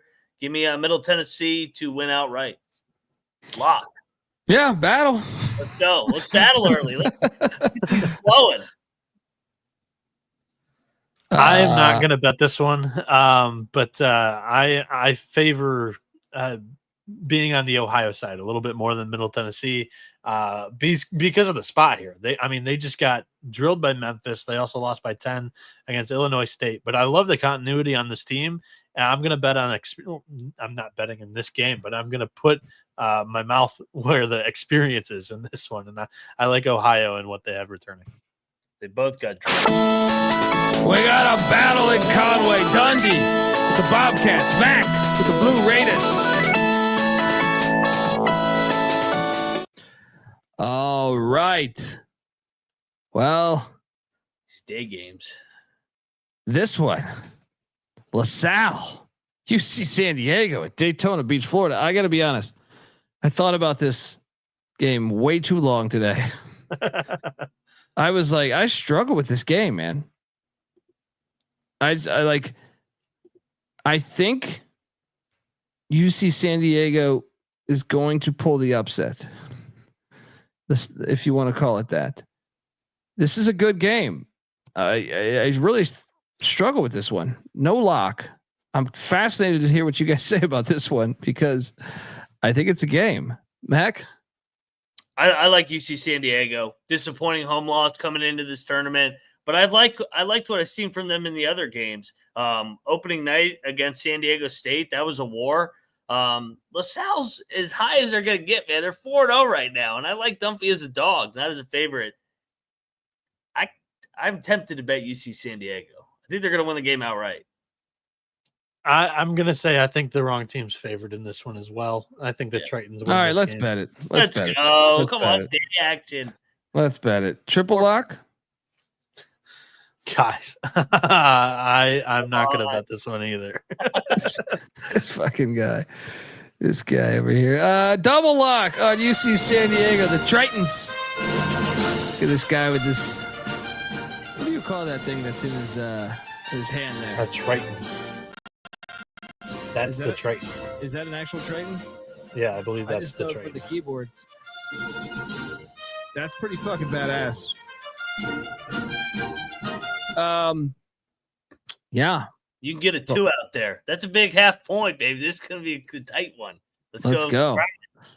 We're about to cash some more. So the best part is I have some. I took a phone call tonight, and I received word. Boots on the ground in the fine city of Daytona Beach, Florida. Oh no, that's coming up next. Actually, hang on. Here, let's just. Oh my God, how many? Yeah, I'm sorry. I received word that someone was at a bar with several players from JSU. Now, when was this? This was a couple hours ago, 2 hours ago, maybe 3. Now, take it for what it is. It could be one player just doing cherry bombs. He's 12th man on the bench. I don't know, but I got some inside intel that cocktails were being had by. There's 350 live watching. There's thousands that listen every day. There's plenty of sources for the college experience here. Yes, and Boots on the then ground in Daytona. They have to be just. They must not realize that tomorrow they're going up against the undefeated, a 4-0. Yes, and if I were you listening to this, go grab those futures on them to win the Natty. You saw Tristan Newton win 2 in a row. All right, we raised him. We got a whole team of those guys. All right, so ECU laying 2.5. It's come down 0.5 point this morning. Stop it. All right, because Michael Schwartz, year 3. This is where the tide really turns. And may the Schwartz be with you. What a world. What a world. 2.5. Go.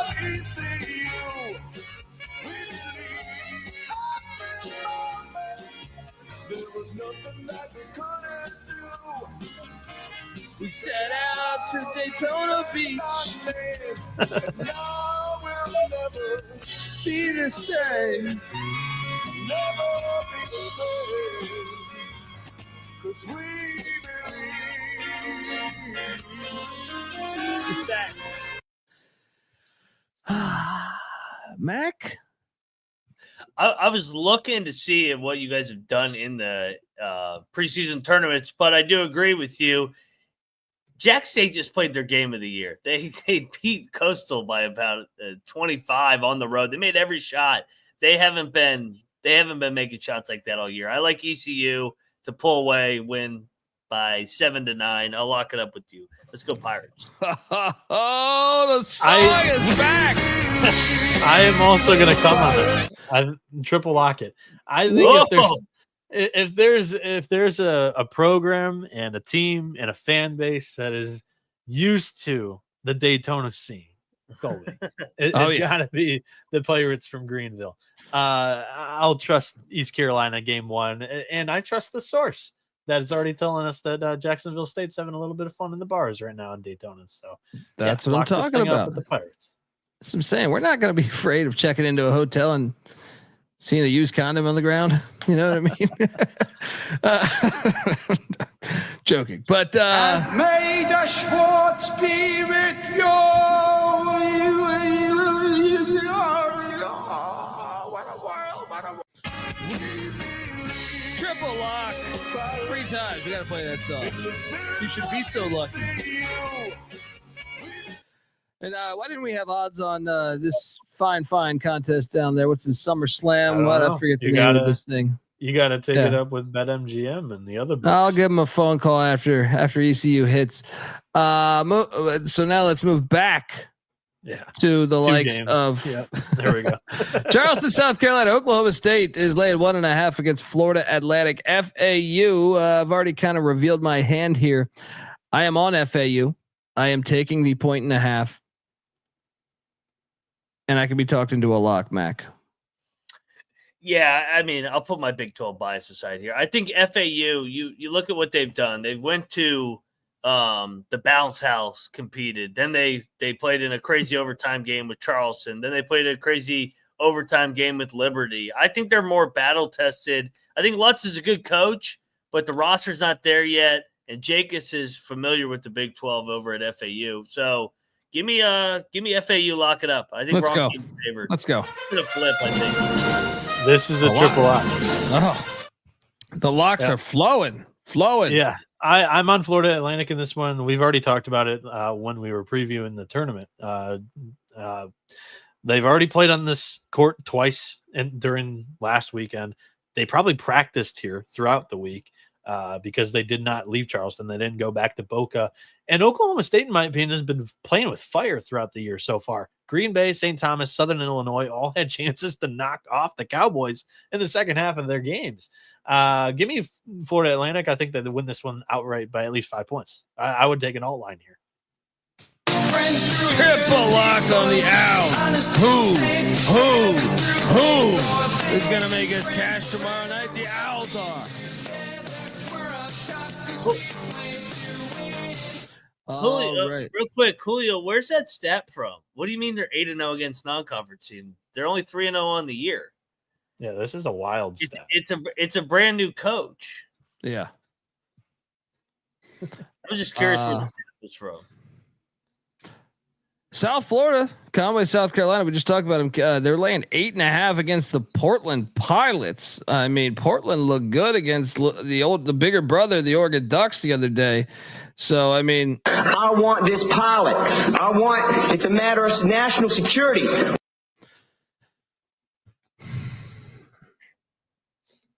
Give me the points. Don't like it though. Julio, it's a new coach and a new team. That's what I just said. Subscribe to the Big 12 Experience. Steve Lutz is new there. Mike Boyd was the coach last year. He's on Michigan staff now. Let's go, baby. I'm with you. I like Portland. I think, I mean, who's South Florida to be laying points this year? To be honest, I'll probably end up betting this one. Check the picks page. Portland's not horrible. Yeah. Bieniek? I am going to take South Florida. This is a combination of a couple of things for me, but I think the Bulls put together a nice little weekend here where I like them enough that I think they're going to compete very, very well this weekend. Again, I think this is going to be a special year for the Bulls playing for AAR, and the MTE. I think there's going to be plenty of storylines. I think the Bulls, they start this one off right with a win, and I think they cover this. All right, moving along. Oh yeah, we can do it again, guys, if you want. But I didn't have. Damn. Okay. Okay. You got it. No, Seton Hall is catching 7.5 against VCU in Charleston, South Carolina. I have to take VCU here. They look awesome. They might have the crowd. Seton Hall just won by 1,000. Who from Seton Hall is traveling, by the way, after seeing what this team has played like so far? No one. That's what I'm saying. VCU -7.5. I mean, I could. This is another. It sounds crazy. We're locking everything up, but I think so. Yes. Yeah, lock. You just look at what they've done recently. They've scored 50. I know they covered last game, the 14.5, but they still only scored 54 points. I think VCU puts the clamps on them, wins by double digits going away. Lay the 7.5. You know my saying, lay the 7.5, take the 5.5. Lay it. Yeah, I mean.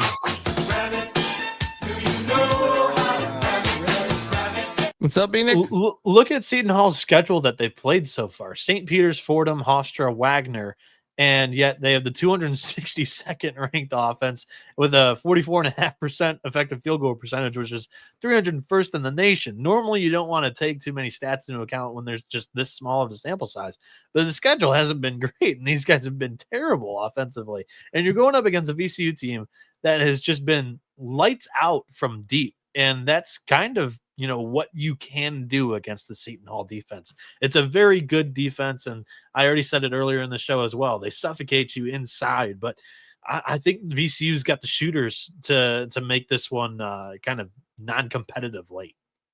So lock it. Triple lock on the VCU Rams -7.5. All right.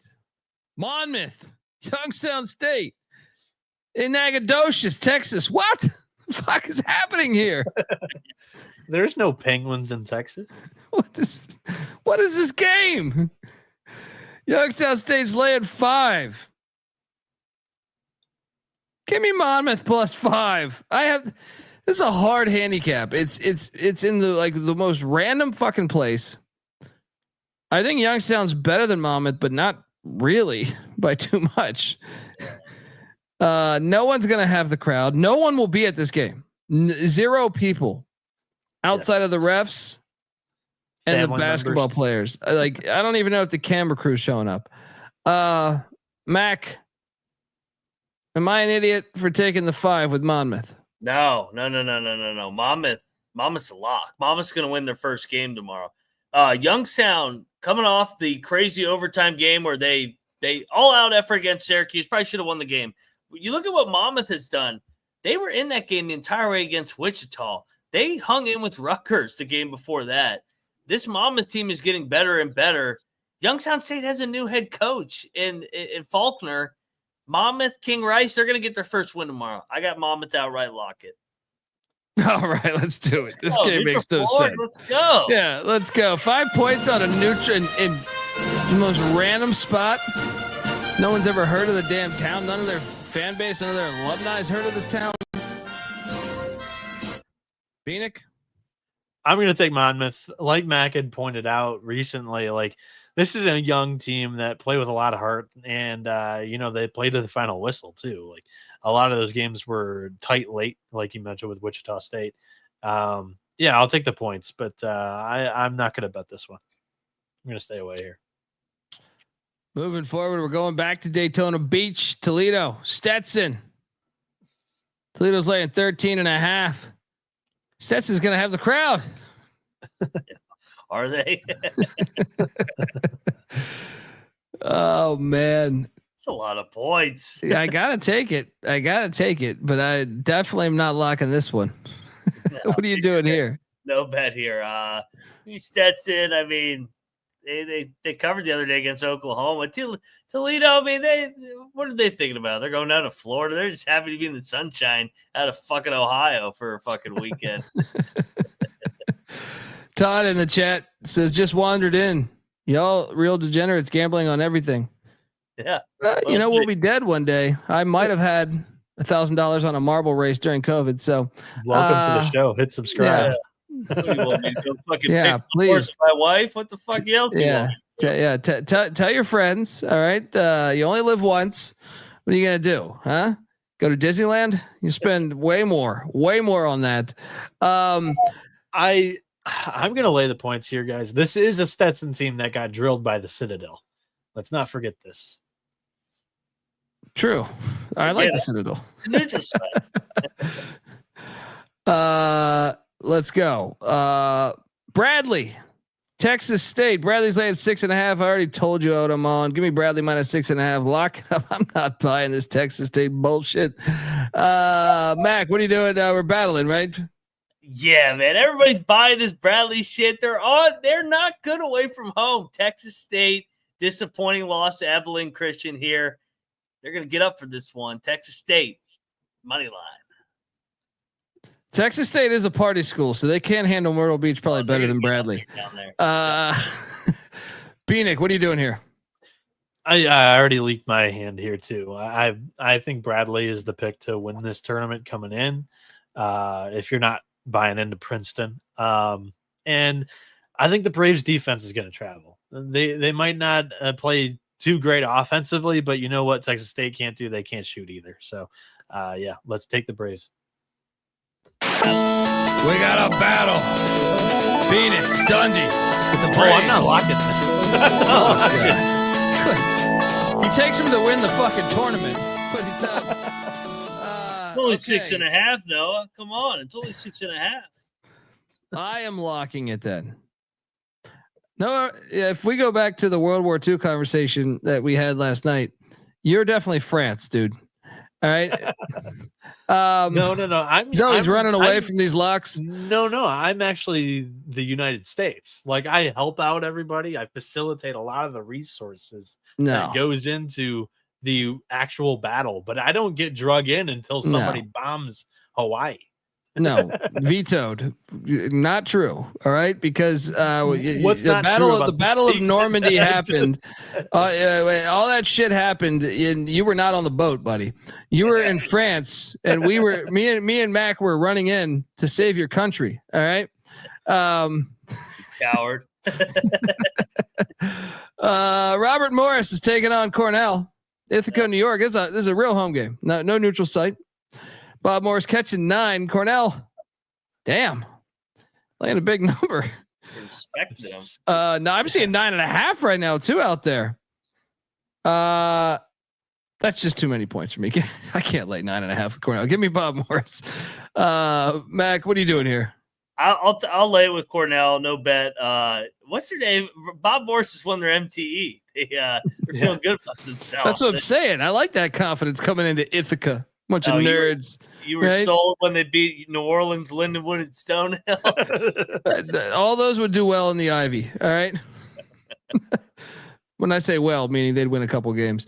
Yeah, give me the points. Let's go. We're 4-2. We're feeling good about life. I've been wanting to fade Robert Morris so bad to start the season, but they keep playing cupcakes. And Cornell, I haven't seen enough from the Big Red yet this season either, really. So I'm also going to stay away from betting this, but I think Cornell covers. I like the spot against Robert Morris after their MTE win. UNC Greensboro's heading to Bloomington, Indiana, catching 17.5 points. Lock. They're covering this. This Mike Woodson 101. I'll take UNC Greensboro, who's got good culture, plus 17.5. What am I missing here? Mac? Not much. They just beat South Carolina. They scored 90 again. I mean, they're making shots.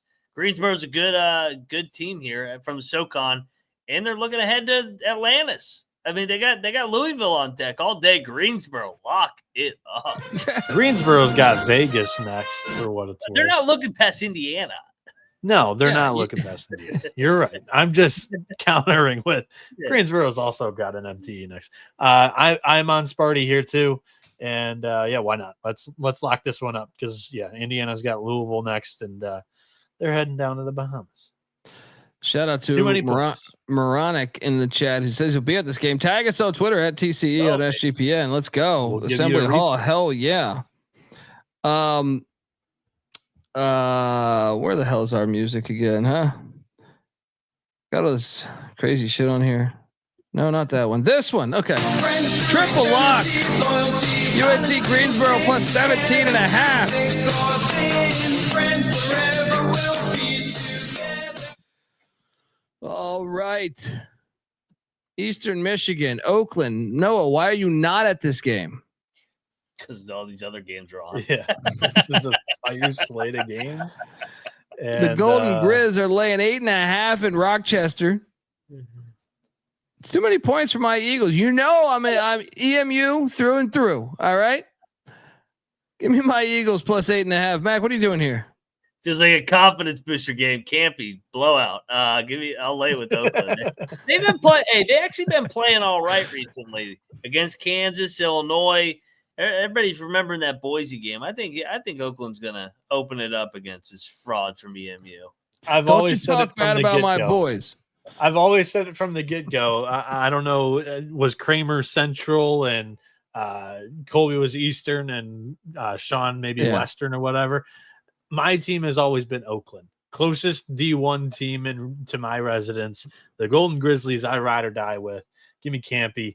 They destroy Eastern Michigan. Get this EMU crap out of here. Lock it. No. Oh, come on. He said they're going to destroy if I was locking it, I'd be there. But no. Be coaching. Who's that fucking LeBaron guy on the end of the bench for Oakland? All the referees. All right. And I couldn't find a line on this chat. I need your help. When I made these slides, I could not find a line on NJIT heading to Lewisburg, Pennsylvania to take on Bucknell. 13.5. Bucknell. Lock NJIT, dude. It's too many points. It's like the Ivy. Yes. I understand they're terrible, but that's a big ass number. Lock. See you over there. I'll fly solo. I got my sword with my Highlanders. All right. I got my sword. Let's go. It's fucking Buffalo. We're staying in this. How the hell are you gonna lay that many points with Bucknell? Because the Patriot League is fucking on fire recently. They've been covering these games. I'll lay it. Get NJIT out of here. Go back to your Jersey institution bullshit. I ain't been in this game. I'm going to take the points, but this is crazy if you bet this. No, it's not crazy. Dude, how many times can you ever catch Bucknell as a double-digit favorite? You have to take the points. Just general rule of principle. I'll pass.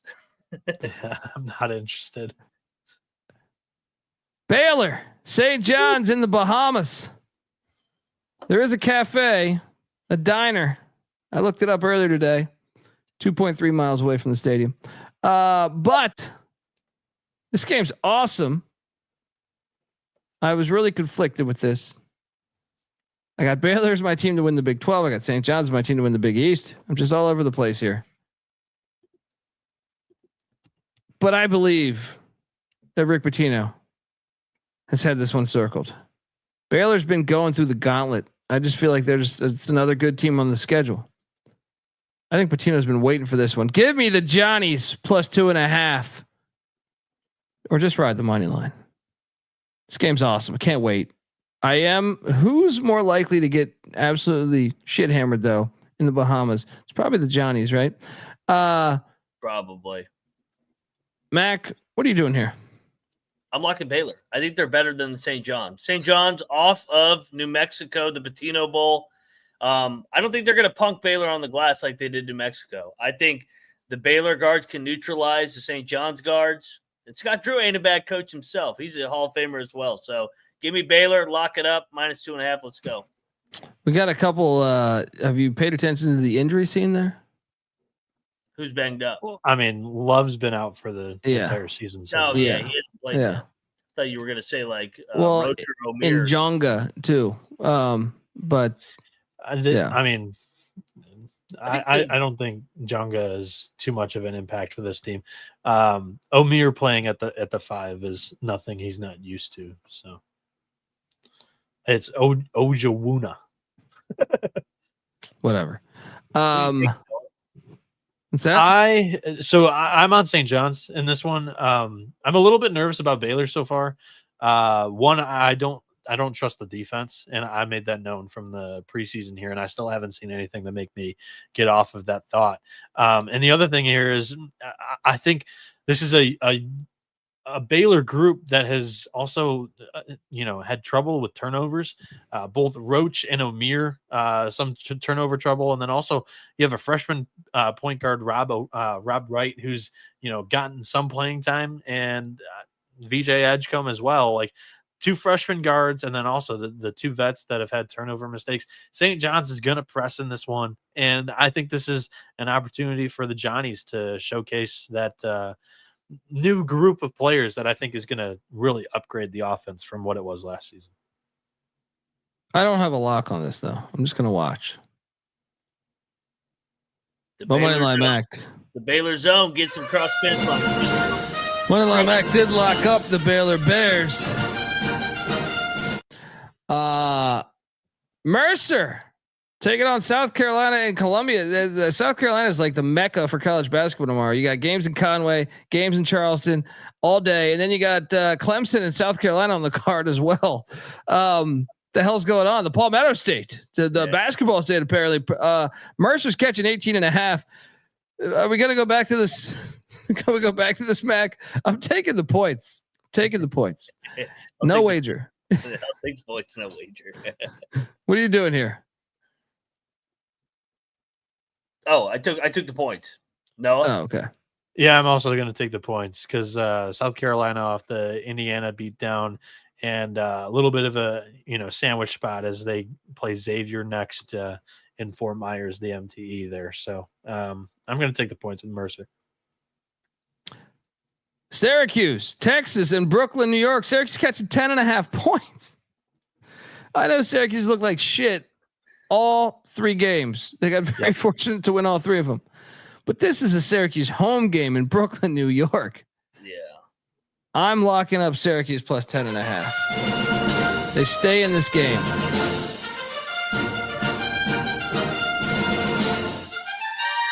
Mac? I'm puzzled by this line because Syracuse looks like shit, but what game for Texas convinced you that they should be laying double digits in the state of New York against Syracuse? Was it Mississippi Valley, Chicago State, Houston Christian, or the loss of Ohio? No, Syracuse, lock it up. Yeah. Let's go. Bieniek? Yeah, and I go and look at what Rodney Terry's done so far in non-conference play as a head coach. 1-point win against the Louisville team that was an absolute dumpster fire last season. 10-point loss to UConn. Everybody loses to UConn, but Marquette, they get drilled off the floor. 21-point loss. LSU, they only beat 9. They struggled last season. I haven't seen anything from Terry that leads me to believe that he's going to be able to get the Longhorns to pull away by double digits against anybody, especially when it's going to be a semi-road game here against Syracuse. So yeah, I'll take the Orange. Lock? No, I'm not gonna bet on Syracuse. That hasn't really showed a pulse that yet this season either. 10.5. Texas hasn't shown a pulse either, but they've drilled a couple of teams. Syracuse has barely gotten by the skin of their teeth. Fair, but like Texas, their one decent opponent they played, they got worked. I don't know. That's why I'm taking points, but I don't love what I've seen from Syracuse. In fairness to Syracuse, they did not have a Mississippi Valley on their schedule. They had a Lemoyne. They had a Lemoyne. Lemoyne would don't give them this. Don't give them this. They had a Lemoyne. They only beat them by 4. Oh, that's a little brother. There will be no Texas Lemoyne played slander. A Houston Christian little brother, and they beat them by 45.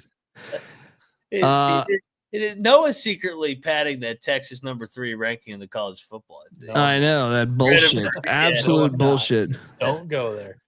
This is a lot. Syracuse money line. They're gonna win outright. Texas, get out of here. All right, here we go. Radford, Clemson. I need a line on this. Couldn't find a line on this. Not this game again. This was a trap. I fell for this last year. I'm not locking it this year. I fell for this. 19 and a half. I'm still taking the points though, but no lock. It was 15 and a half last year, so it's up 4 points. I think Radford's better. Give me Radford. Bieniek? Yeah, and Clemson plays in they have Daytona in empty as well coming up Monday. Yeah, I'll go Radford in the points here, but I don't love this. Bryant, Stonehill. I need a line on this. Southeastern Massachusetts. I want to take Bryant. What's this line? 11 and a half. Lock. Ooh. Lock. I will lock up Bryant minus the points. This Stonehill shit out of here. Mac? I'm going to take the points of Stonehill. They showed a little bit of a pulse last weekend. No bet, though, for me. I'm in the same boat as Mac. I'm actually going to take the points here, too. Bryant, off of a close game against Delaware. I'll take Stonehill in this one. All right. Niagara, Kent State's laying 15.5 in Kent, Ohio. I will lay it. Mac? I'm going to lay it with Kent as well. I am almost tempted to bet Kent. Niagara is terrible. They played out of their minds the other night and barely covered the Bowling Green game. Check the picks page. Bieniek? I'm going to take the points with Niagara. I don't have any conviction on either side of this one, but Kent State, I mean, they've had a week off. I don't know if that helps or hurts them here, so I'm going to stay away. I'm going to take the points, though. That's a lot of points. Vanderbilt, Nevada. You know where I stand on this. It's one of my favorite plays of the day. Nevada minus 3.5. Lock it up. Steve Alford, Coach of the Year. Put him in the Final Four. Let's go. Shout out to Mike giving us $50. Appreciate you, brothers. Fire night for all of us on top of a sneaky great great night. Live official play. Let's go. Appreciate you, Mike. Mike's the fucking man. Thank you. YouTube.com/the college experience. Mac, what are you doing here? How bad are you? We're not in Reno. We're out on the East Coast now. Vandy, outright. Let's go. Mark Byington. You're gonna regret this one. Get this shit out of here. Bieniek, you went on this before I press this fire music? Go ahead and press it. I'm not going to jump in on the battle on this one. Okay. Go, Vandy. We got a battle in Charleston. Commodore bullshit. This phony little hat. Wolfpack. Let's go. Never understood. So I'll say this about Nevada. Last year they did win the Diamond Head Classic. They went 3-0 in their MTE.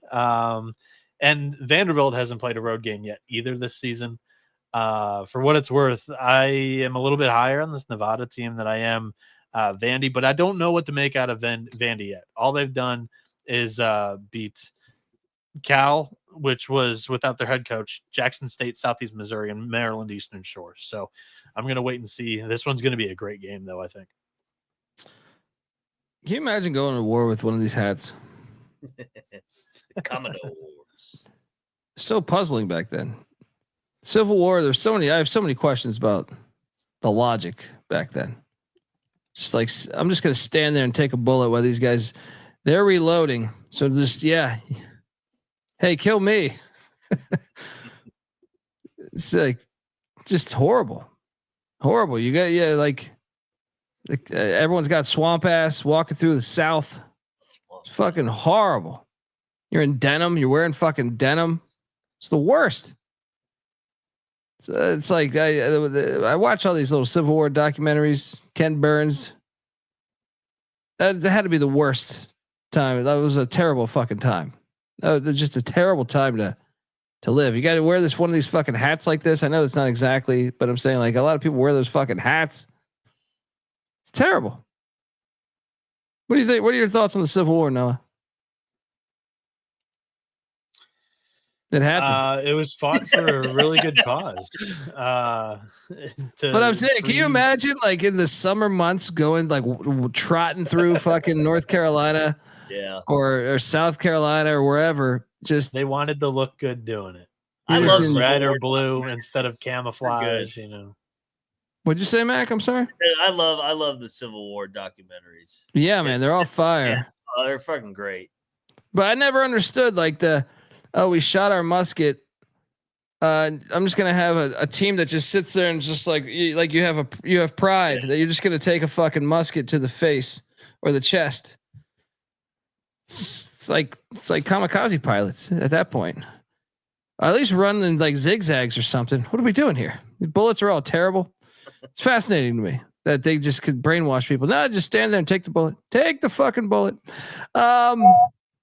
Max taking the bullet on Vanderbilt.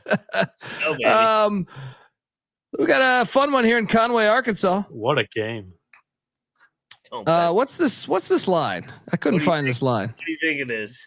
Cocktail napkins got Central Arkansas -2. Really? Ooh. I was going to have SEMO -2. SEMO -1.5. No, this is a bet for you. I'm not playing this. Come on. Play the napkin. What the fuck's the point of that napkin? I'm on SEMO. I think they're a little bit better. No lock, surprisingly. Sure, I'll ride SEMO with you. No bet. Bieniek?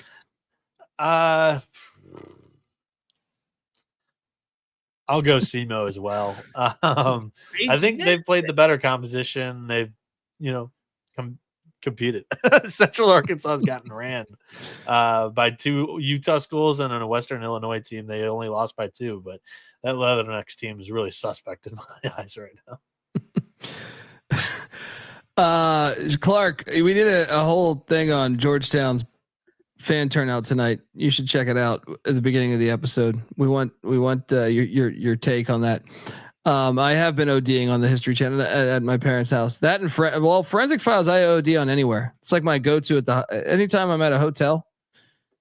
Just I want to go to sleep. My wife found it very creepy that I just like watching, falling asleep to Forensic Files. Just a pet peeve of mine. I like hearing that narration.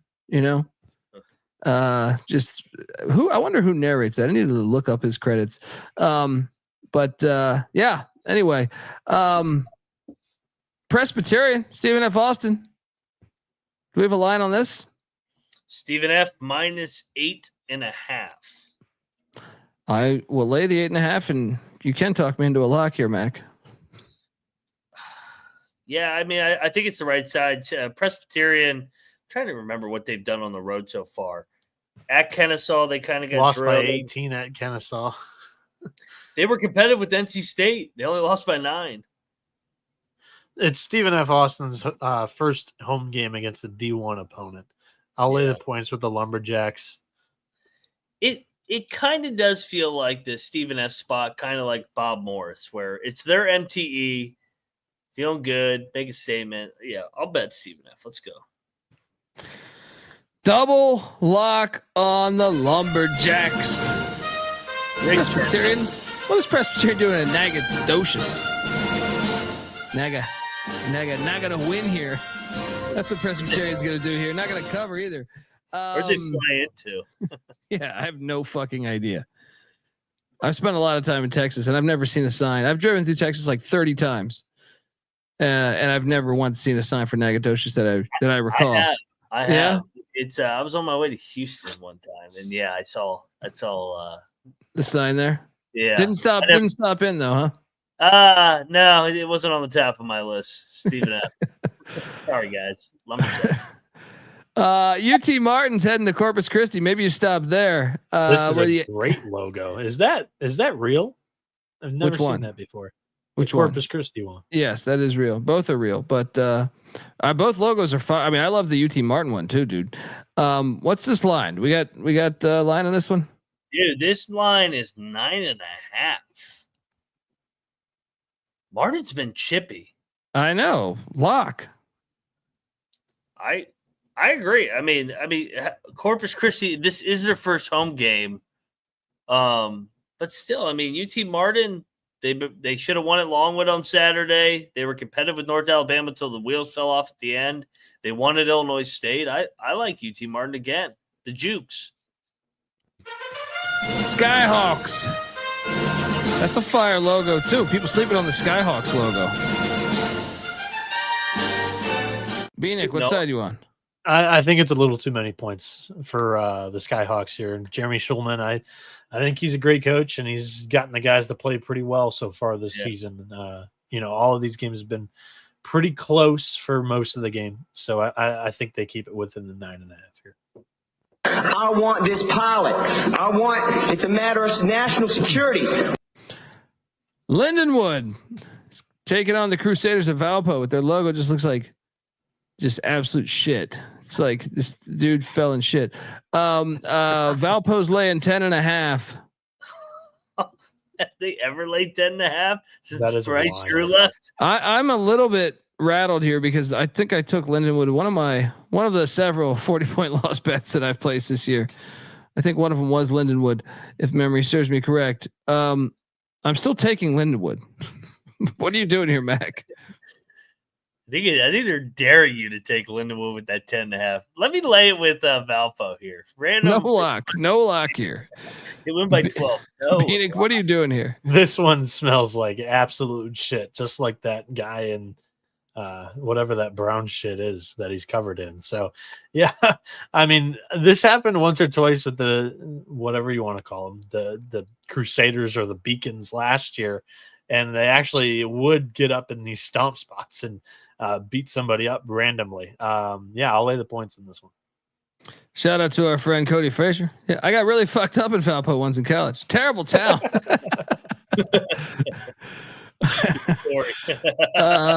Texas A&M Commerce is heading to Norman, Oklahoma. What's this line? Let me guess, like 25.5, 27. Yes, 24.5. I'm guessing 27.5. Is that what it really is, or are you fucking? Yeah, 27. Oh man. Give me the points. The problem is they just played at UConn and they've been traveling like crazy. I'll still take the points, but I'm not betting this game. I'm also going to take the points. Oklahoma heads to the Bahamas next. Commerce has been a team that like the cocktail napkin's been pretty friendly with. But like Max said, after the UConn game, just 1 day of rest, you're traveling back from stores into Norman. It's tough. I'll just take the points here. Yeah, Clark's saying, isn't Commerce going by a different name now? Yeah. When has Colby abided by any of these name changes? You can't do this shit. Colby just ignores it. Yeah, well, once you're a public. We all talk about you every night. You can't go back on this shit. It's like a fucking tattoo. You know what I mean? All right. I'm sorry. You are who you are. All right. The Central Florida Golden Knights. All of it. It's all bullshit. Yeah. all the nickname changes. George Washington. We got rid of it because it's racist, right? And it's like it's just the dumbest fucking argument ever. It's honestly, like every little thing is racist. I like you naming your college after your city rather than East Texas A&M. Yeah, it's what does that even mean? It's stupid. It's all east stupid. of Texas A&M, I guess. Yeah, well, what in this one? I don't even understand it. Like, none of them. The Crusaders makes no sense. Isn't College Station in like Southeast Texas? How much further east can you go? Shout out to Frank giving us $50 super stick. Yeah, appreciate you, Frank. Frank and Josh, by the way, in the last minute. Shout out to you guys. We appreciate it. It's just the like Crusaders. Who that happened? What? It's just dumb. It's just dumb to me. It doesn't make any sense. Pussy ass society. It's like, how are these pussies? You know what it reminds me of when I first moved to LA. I was living in Hollywood.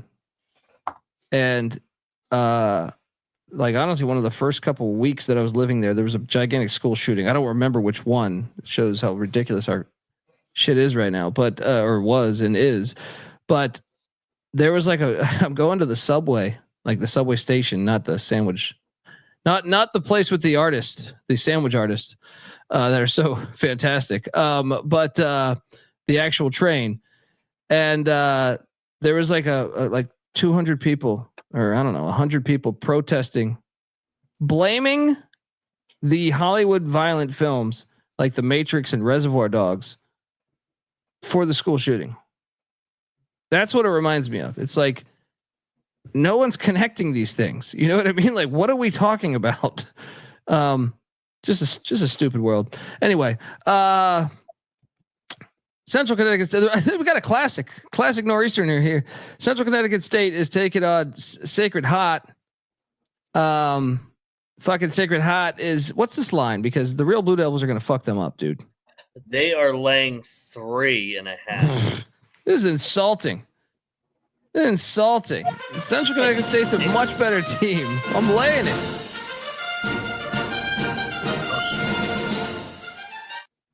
Former conference rivalry, I guess, or just former conference matchup in the NEC. Is this fucking Austin P. Moorhead from tonight, though? Reeks. The real Blue Devils are real. Sacred Heart's first home game of the season. I'll join you. I like fading Sacred Heart. I don't think they're very good at all. Let's go. I'll dive into go. Bieniek? I'm going to take the Pios. I don't stray away from the Pioneers. Let's go. Sacred Heart. Oral Roberts. They're terrible. They're heading into Oxford, Mississippi. Dude, I want to bet this so bad, but Ole Miss has been so questionable. They got to look ahead, too. I'm going to lay the 20.5, but no bet. Mac? I'll lay it. No bet either. Bieniek? I think this is a little too many points with Ole Miss having MT on deck. I haven't really loved Ole Miss so far, their performances here, and Oral Roberts, I guess, has been a little bit better than I expected. So I'll just take the points. No bet here. Princeton taking on Wright State. I can't get over this Wright State logo. It's just fire. Princeton's laying 6.5. Oh man. Give me Wright State in the points. I just don't like laying points with these Ivy teams, even though I think Princeton's they're going to win the game, but give me Wright State in the points. Mac? I don't know if they're going to win the game. I think Wright State's live in this game. I like what Sargent's done in year number 1, winning at Miami of Ohio by double digits. They were in that Toledo game till the very end on the road. Princeton, I think they fall into that category of these preseason hype teams. Let's go. Wright State, lock it up. I am also going to take the points with Wright State. I'm not going to bet it here, but Princeton has I've cooled on how bullish I was on them in the preseason here. Moneyline Mac, lock it up. Wright State plus 6.5 in Conway.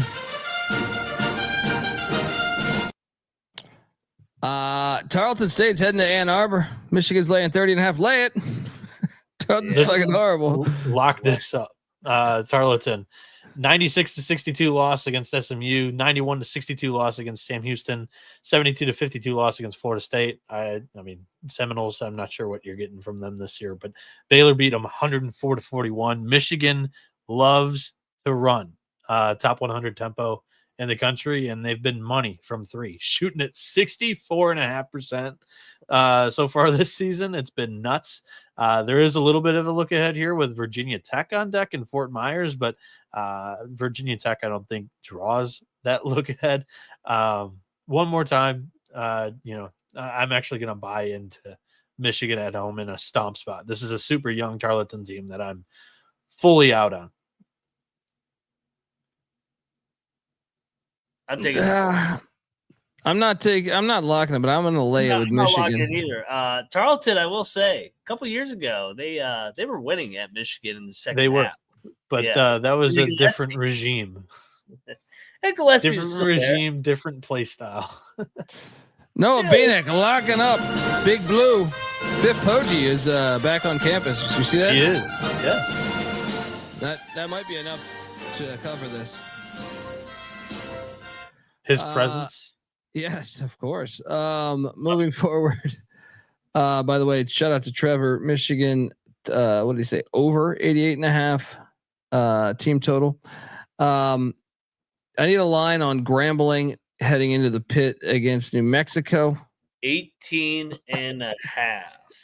Who does New Mexico have on deck? I feel like they have somebody on deck. Arizona State. Yeah, that's in like San Diego or whatever, right? Kind of like Grambling. I like Grambling too. Give me the points. Yeah, I like. I'm thinking about betting it. I mean, Grambling has not looked bad in their bye games. They've covered against Ole Miss. They covered against Florida. I know they're staying out on the road. Pitt is the scary part. It's like the UD Arena with Dayton. Yeah, but I feel like it's the right side. I feel like Grambling's the right side. Yeah, I'll take a flyer here. Let's go. Let's go. Grambling plus 19, I think it was. Yeah. Lock it up. Double lock. Bieniek? I'm going to lay it with the Lobos. I think one. Yeah, I think one coming off a loss will at least give them a little bit of momentum or a motivation. Sorry. The building will give them a little bit of momentum. Like Colby already mentioned, it's kind of like the same spot yesterday with the Dayton game, but also they're going to get a couple extra possessions in this one. Grambling 362nd in turnover rate this season. New Mexico 19th in creating turnovers so far. Like I said a couple of shows ago, don't take too many stats into account, but the turnovers is something that are pretty easy to translate game by game. I think the Lobos get it done in their own building here. All right. Texas Tech in Brooklyn.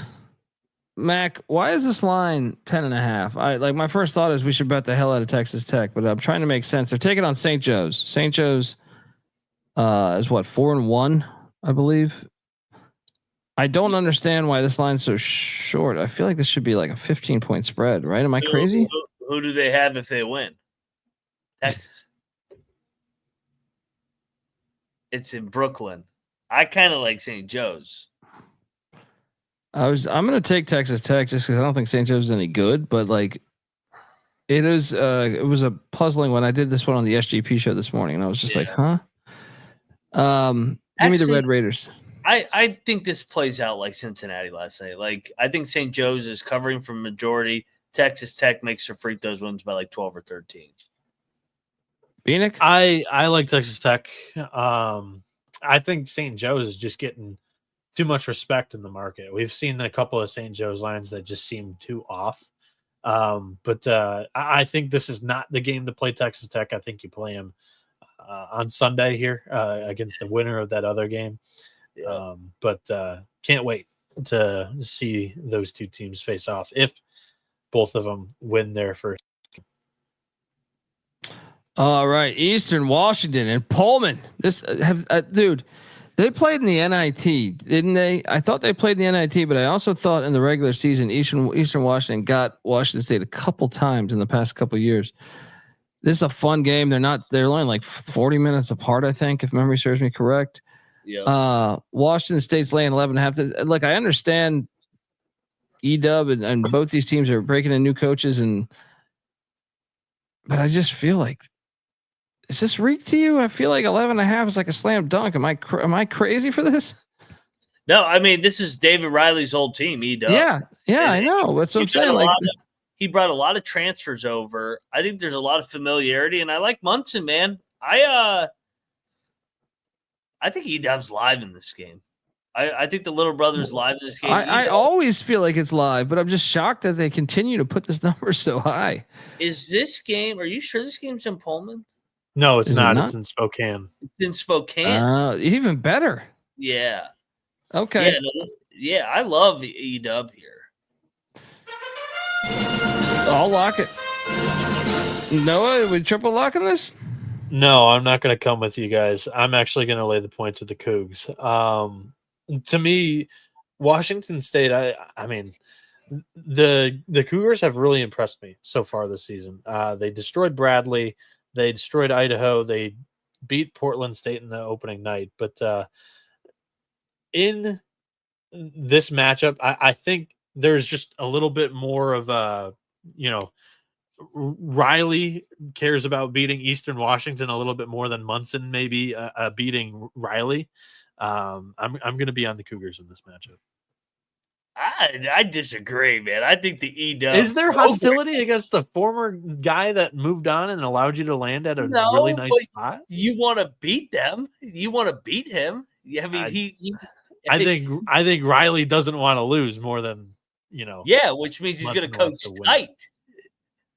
No, I think he's got a solid team in Pullman this season. EW double lock. Tennessee, Virginia. Wow. 12.5 is the line in the Bahamas. Hey, what do we do wrong to the Bahamas? Hey, come, we're gonna send Virginia's offense over to the Bahamas. Enjoy. This one we should lock Tennessee. Are they going to score enough to, neutral site offense might not be humming in game one. Are they going to score enough to blow them out here? This might just be a 60-45 game, which that would cover, but I mean, I think Tennessee will. I think let's lay the 12.5. Let's lay it. Lock. Yeah.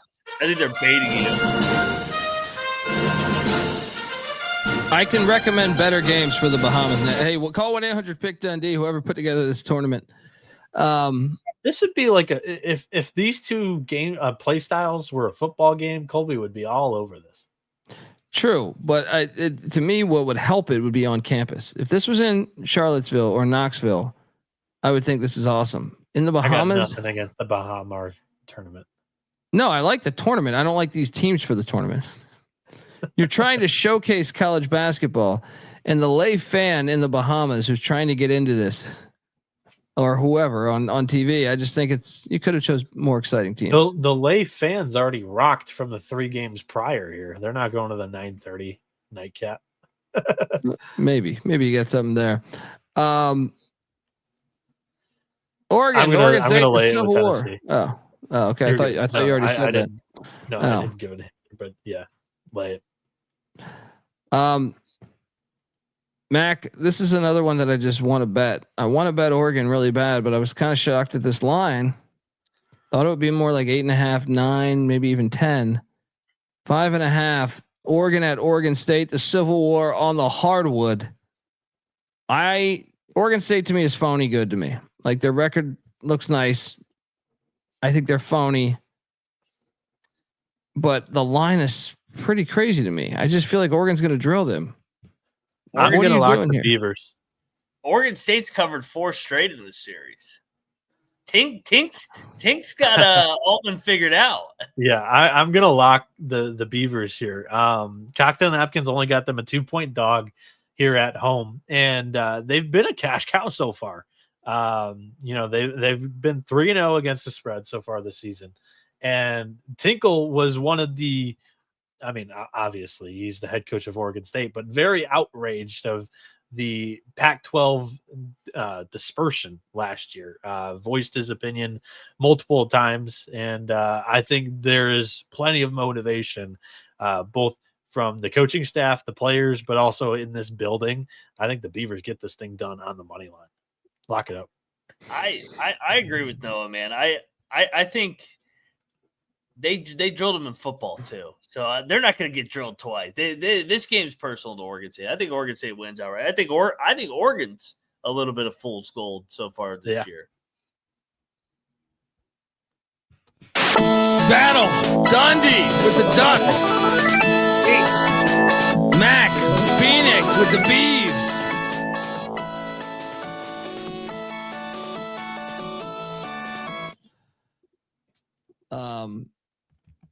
I can't wait to watch that game. Fun. Memphis is heading to San Francisco with UConn on deck. I think it is. Memphis is laying 1.5. Gosh, I've been waiting for the night slate. This is also a lock. Circled this date from the beginning of the season. The staples are sharp in San Francisco at home against Memphis. This is the biggest home game in the non-conference for the Dons. They get up. I think they win this one. I've been eating shit fading Memphis. I'm not. I've learned my lesson. All right? I haven't been fully on the bet against Memphis train until right here. Pick this in the preseason on one of the TCE trims that we did during Memphis's dumpster fire meltdowns of firing coaching staff and whatever else they were doing in the non-conference. San Francisco, I think they get this thing done. Lock on the money line. This is a look ahead. Memphis has UConn on deck. It's a perfect spot. Yeah. Mac, you're with them? Oh yeah. This is the penny. They're gonna get blown out. San Fran's gonna drill them. Watch. They're gonna make every shot like they did that one time when Arizona State came to San Fran for a high major field type game. San Fran big. Let's go. Dons. Battle. Right? Get this shit out of here. I'm so sick of these staples. Right? And I like the San Francisco program. Penny's got his shit together. They're going in there. They'll probably drop the UConn game. They get this one, win it outright by more than 1.5. So the one thing I'll toss your way, Colby, and you'll love this angle. This is not on campus. This is at whatever Oracle Dome or whatever, so where San Francisco got drilled by Gonzaga. I can't but believe I'm you guys going are right taking down that. the well. This is a perfect spot. I mean, San Francisco's looked really good so far. They beat Boise State by 11 already this season. I mean, how can not at that stadium? Not at that stadium. I think they're better than Memphis. Yeah, I think San Francisco is going to roll. Nope. See you out. I can't wait for tomorrow night's show. We got one more. The Air Force Falcons are catching 16.5 in Berkeley, taking on the California Golden Bears. I mean, it seems easy to say Cal, which is why I will take Air Force plus 16.5. Cal's going to win by 15. Mac, what are you doing here? I have no bet here. Give me Air Force. Let's go. Everybody's shitting on me for not having many plays early on in the show. I started off with 4. I didn't play many from like the 6 o'clock to 9 o'clock slate with all that nonsense, but Cocktail Napkin has Cal minus 22. Air Force has shown no pulse so far this season, in my opinion. I'm locking up Cal. They're also, I mean, plenty of momentum after the USC win, maybe. Yeah, I think Cal gets this thing done by 20 plus. Bieniek with the late lock. The California Golden Bears. Love the 10 o'clock slate. Let's go. Folks, that's our show. But now we get to give out our top plays. Mac, if you have this prepared, fire away.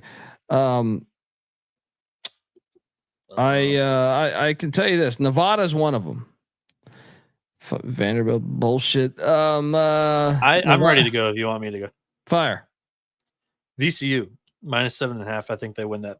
Ooh, I do double like that digits too. against Seton Hall.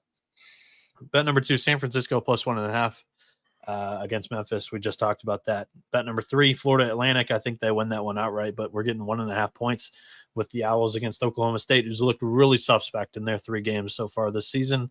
They haven't lost one outright, so I think the market still hasn't really caught on to that. But the Owls don't look half bad under John Jakus so far this season. If I had to go 3 right now, let's say.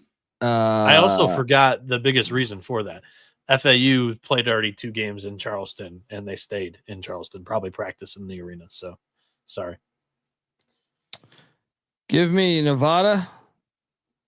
Give me Vanderbilt. I'm sorry, not Vanderbilt. Eastern Washington. Nevada, Eastern Washington, and I think Bieniek's right with VCU. That's all favorites, though. I have favorites. Well, a shitload of dogs. Shitload of dogs hit today and yesterday. We might get a little chalky tomorrow. VCU was up there with mine. VCU, Baylor, and Tennessee. They're gonna grill. Yeah. Tomorrow's great. Tomorrow's a great day of college hoops, folks. Bring on feast week. I like the appetizer, but I want it all. Oh yeah, you mix this. You got a couple college football games going, or just you got an FCS game and an FBS game. Get on over there. There's just so much great shit right now. It's the best time of year. Feast week coming. By the way, shout out to the live audience tonight. Around 350 in the entire show. It's 2:40 in the morning Eastern time. Click that subscribe button. We're going for 15K. Help us out. Let's go. Yeah. What are you doing, folks? What do we go? I went 16-5. Mac, what'd you go again? 19-9. Yeah. I mean, 4-1. That's what I'm saying. Fuck's going on here? We're a free show. All you got to do is hit subscribe and it helps us. Shout out to the whole chat. You guys make it fun every single time. I remember when I was doing this. I used to do this show solo for years with no chat. No one was there. It was just me talking. No Noah. It's just me talking to the clouds. All right. So to see what we've built this thing up into, it's been great. And a lot of it has to do with all you fuckers in the chat coming back all the time. So pregame show, 6:00 Eastern, every day, by the way. So make sure you're subscribed and make sure you check out the pregame show. Give Noah Bieniek a follow on Twitter at Noah B. What's it again? 77 underscore. Yeah. Moneyline Max on Twitter at Moneyline_Mac. I'm on Twitter at the Colby D. The college basketball experience is on Twitter at TCE on SGPN. And check out the college football experience. Check out the FCS college football experience. Check out the college baseball experience, the Big 12 experience, the Ryan and Rush show, and the Sports Gambling Podcast. All right. And I'll throw in the bottom line bombs, the great CJ Sullivan as well. Till next time, folks, this is the college basketball experience. You better start thinking about yours. And we out of here.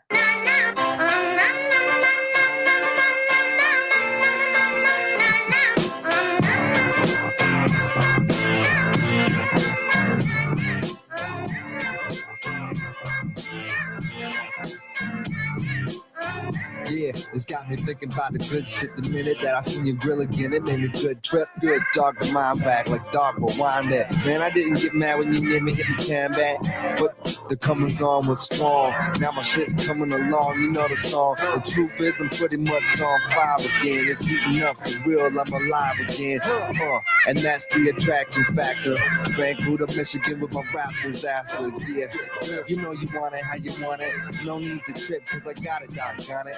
It's all yours and the extras too. All the super music and the sex for who? Just get it straight cause you caught me in a good mood. Let me demonstrate what this time of year could do.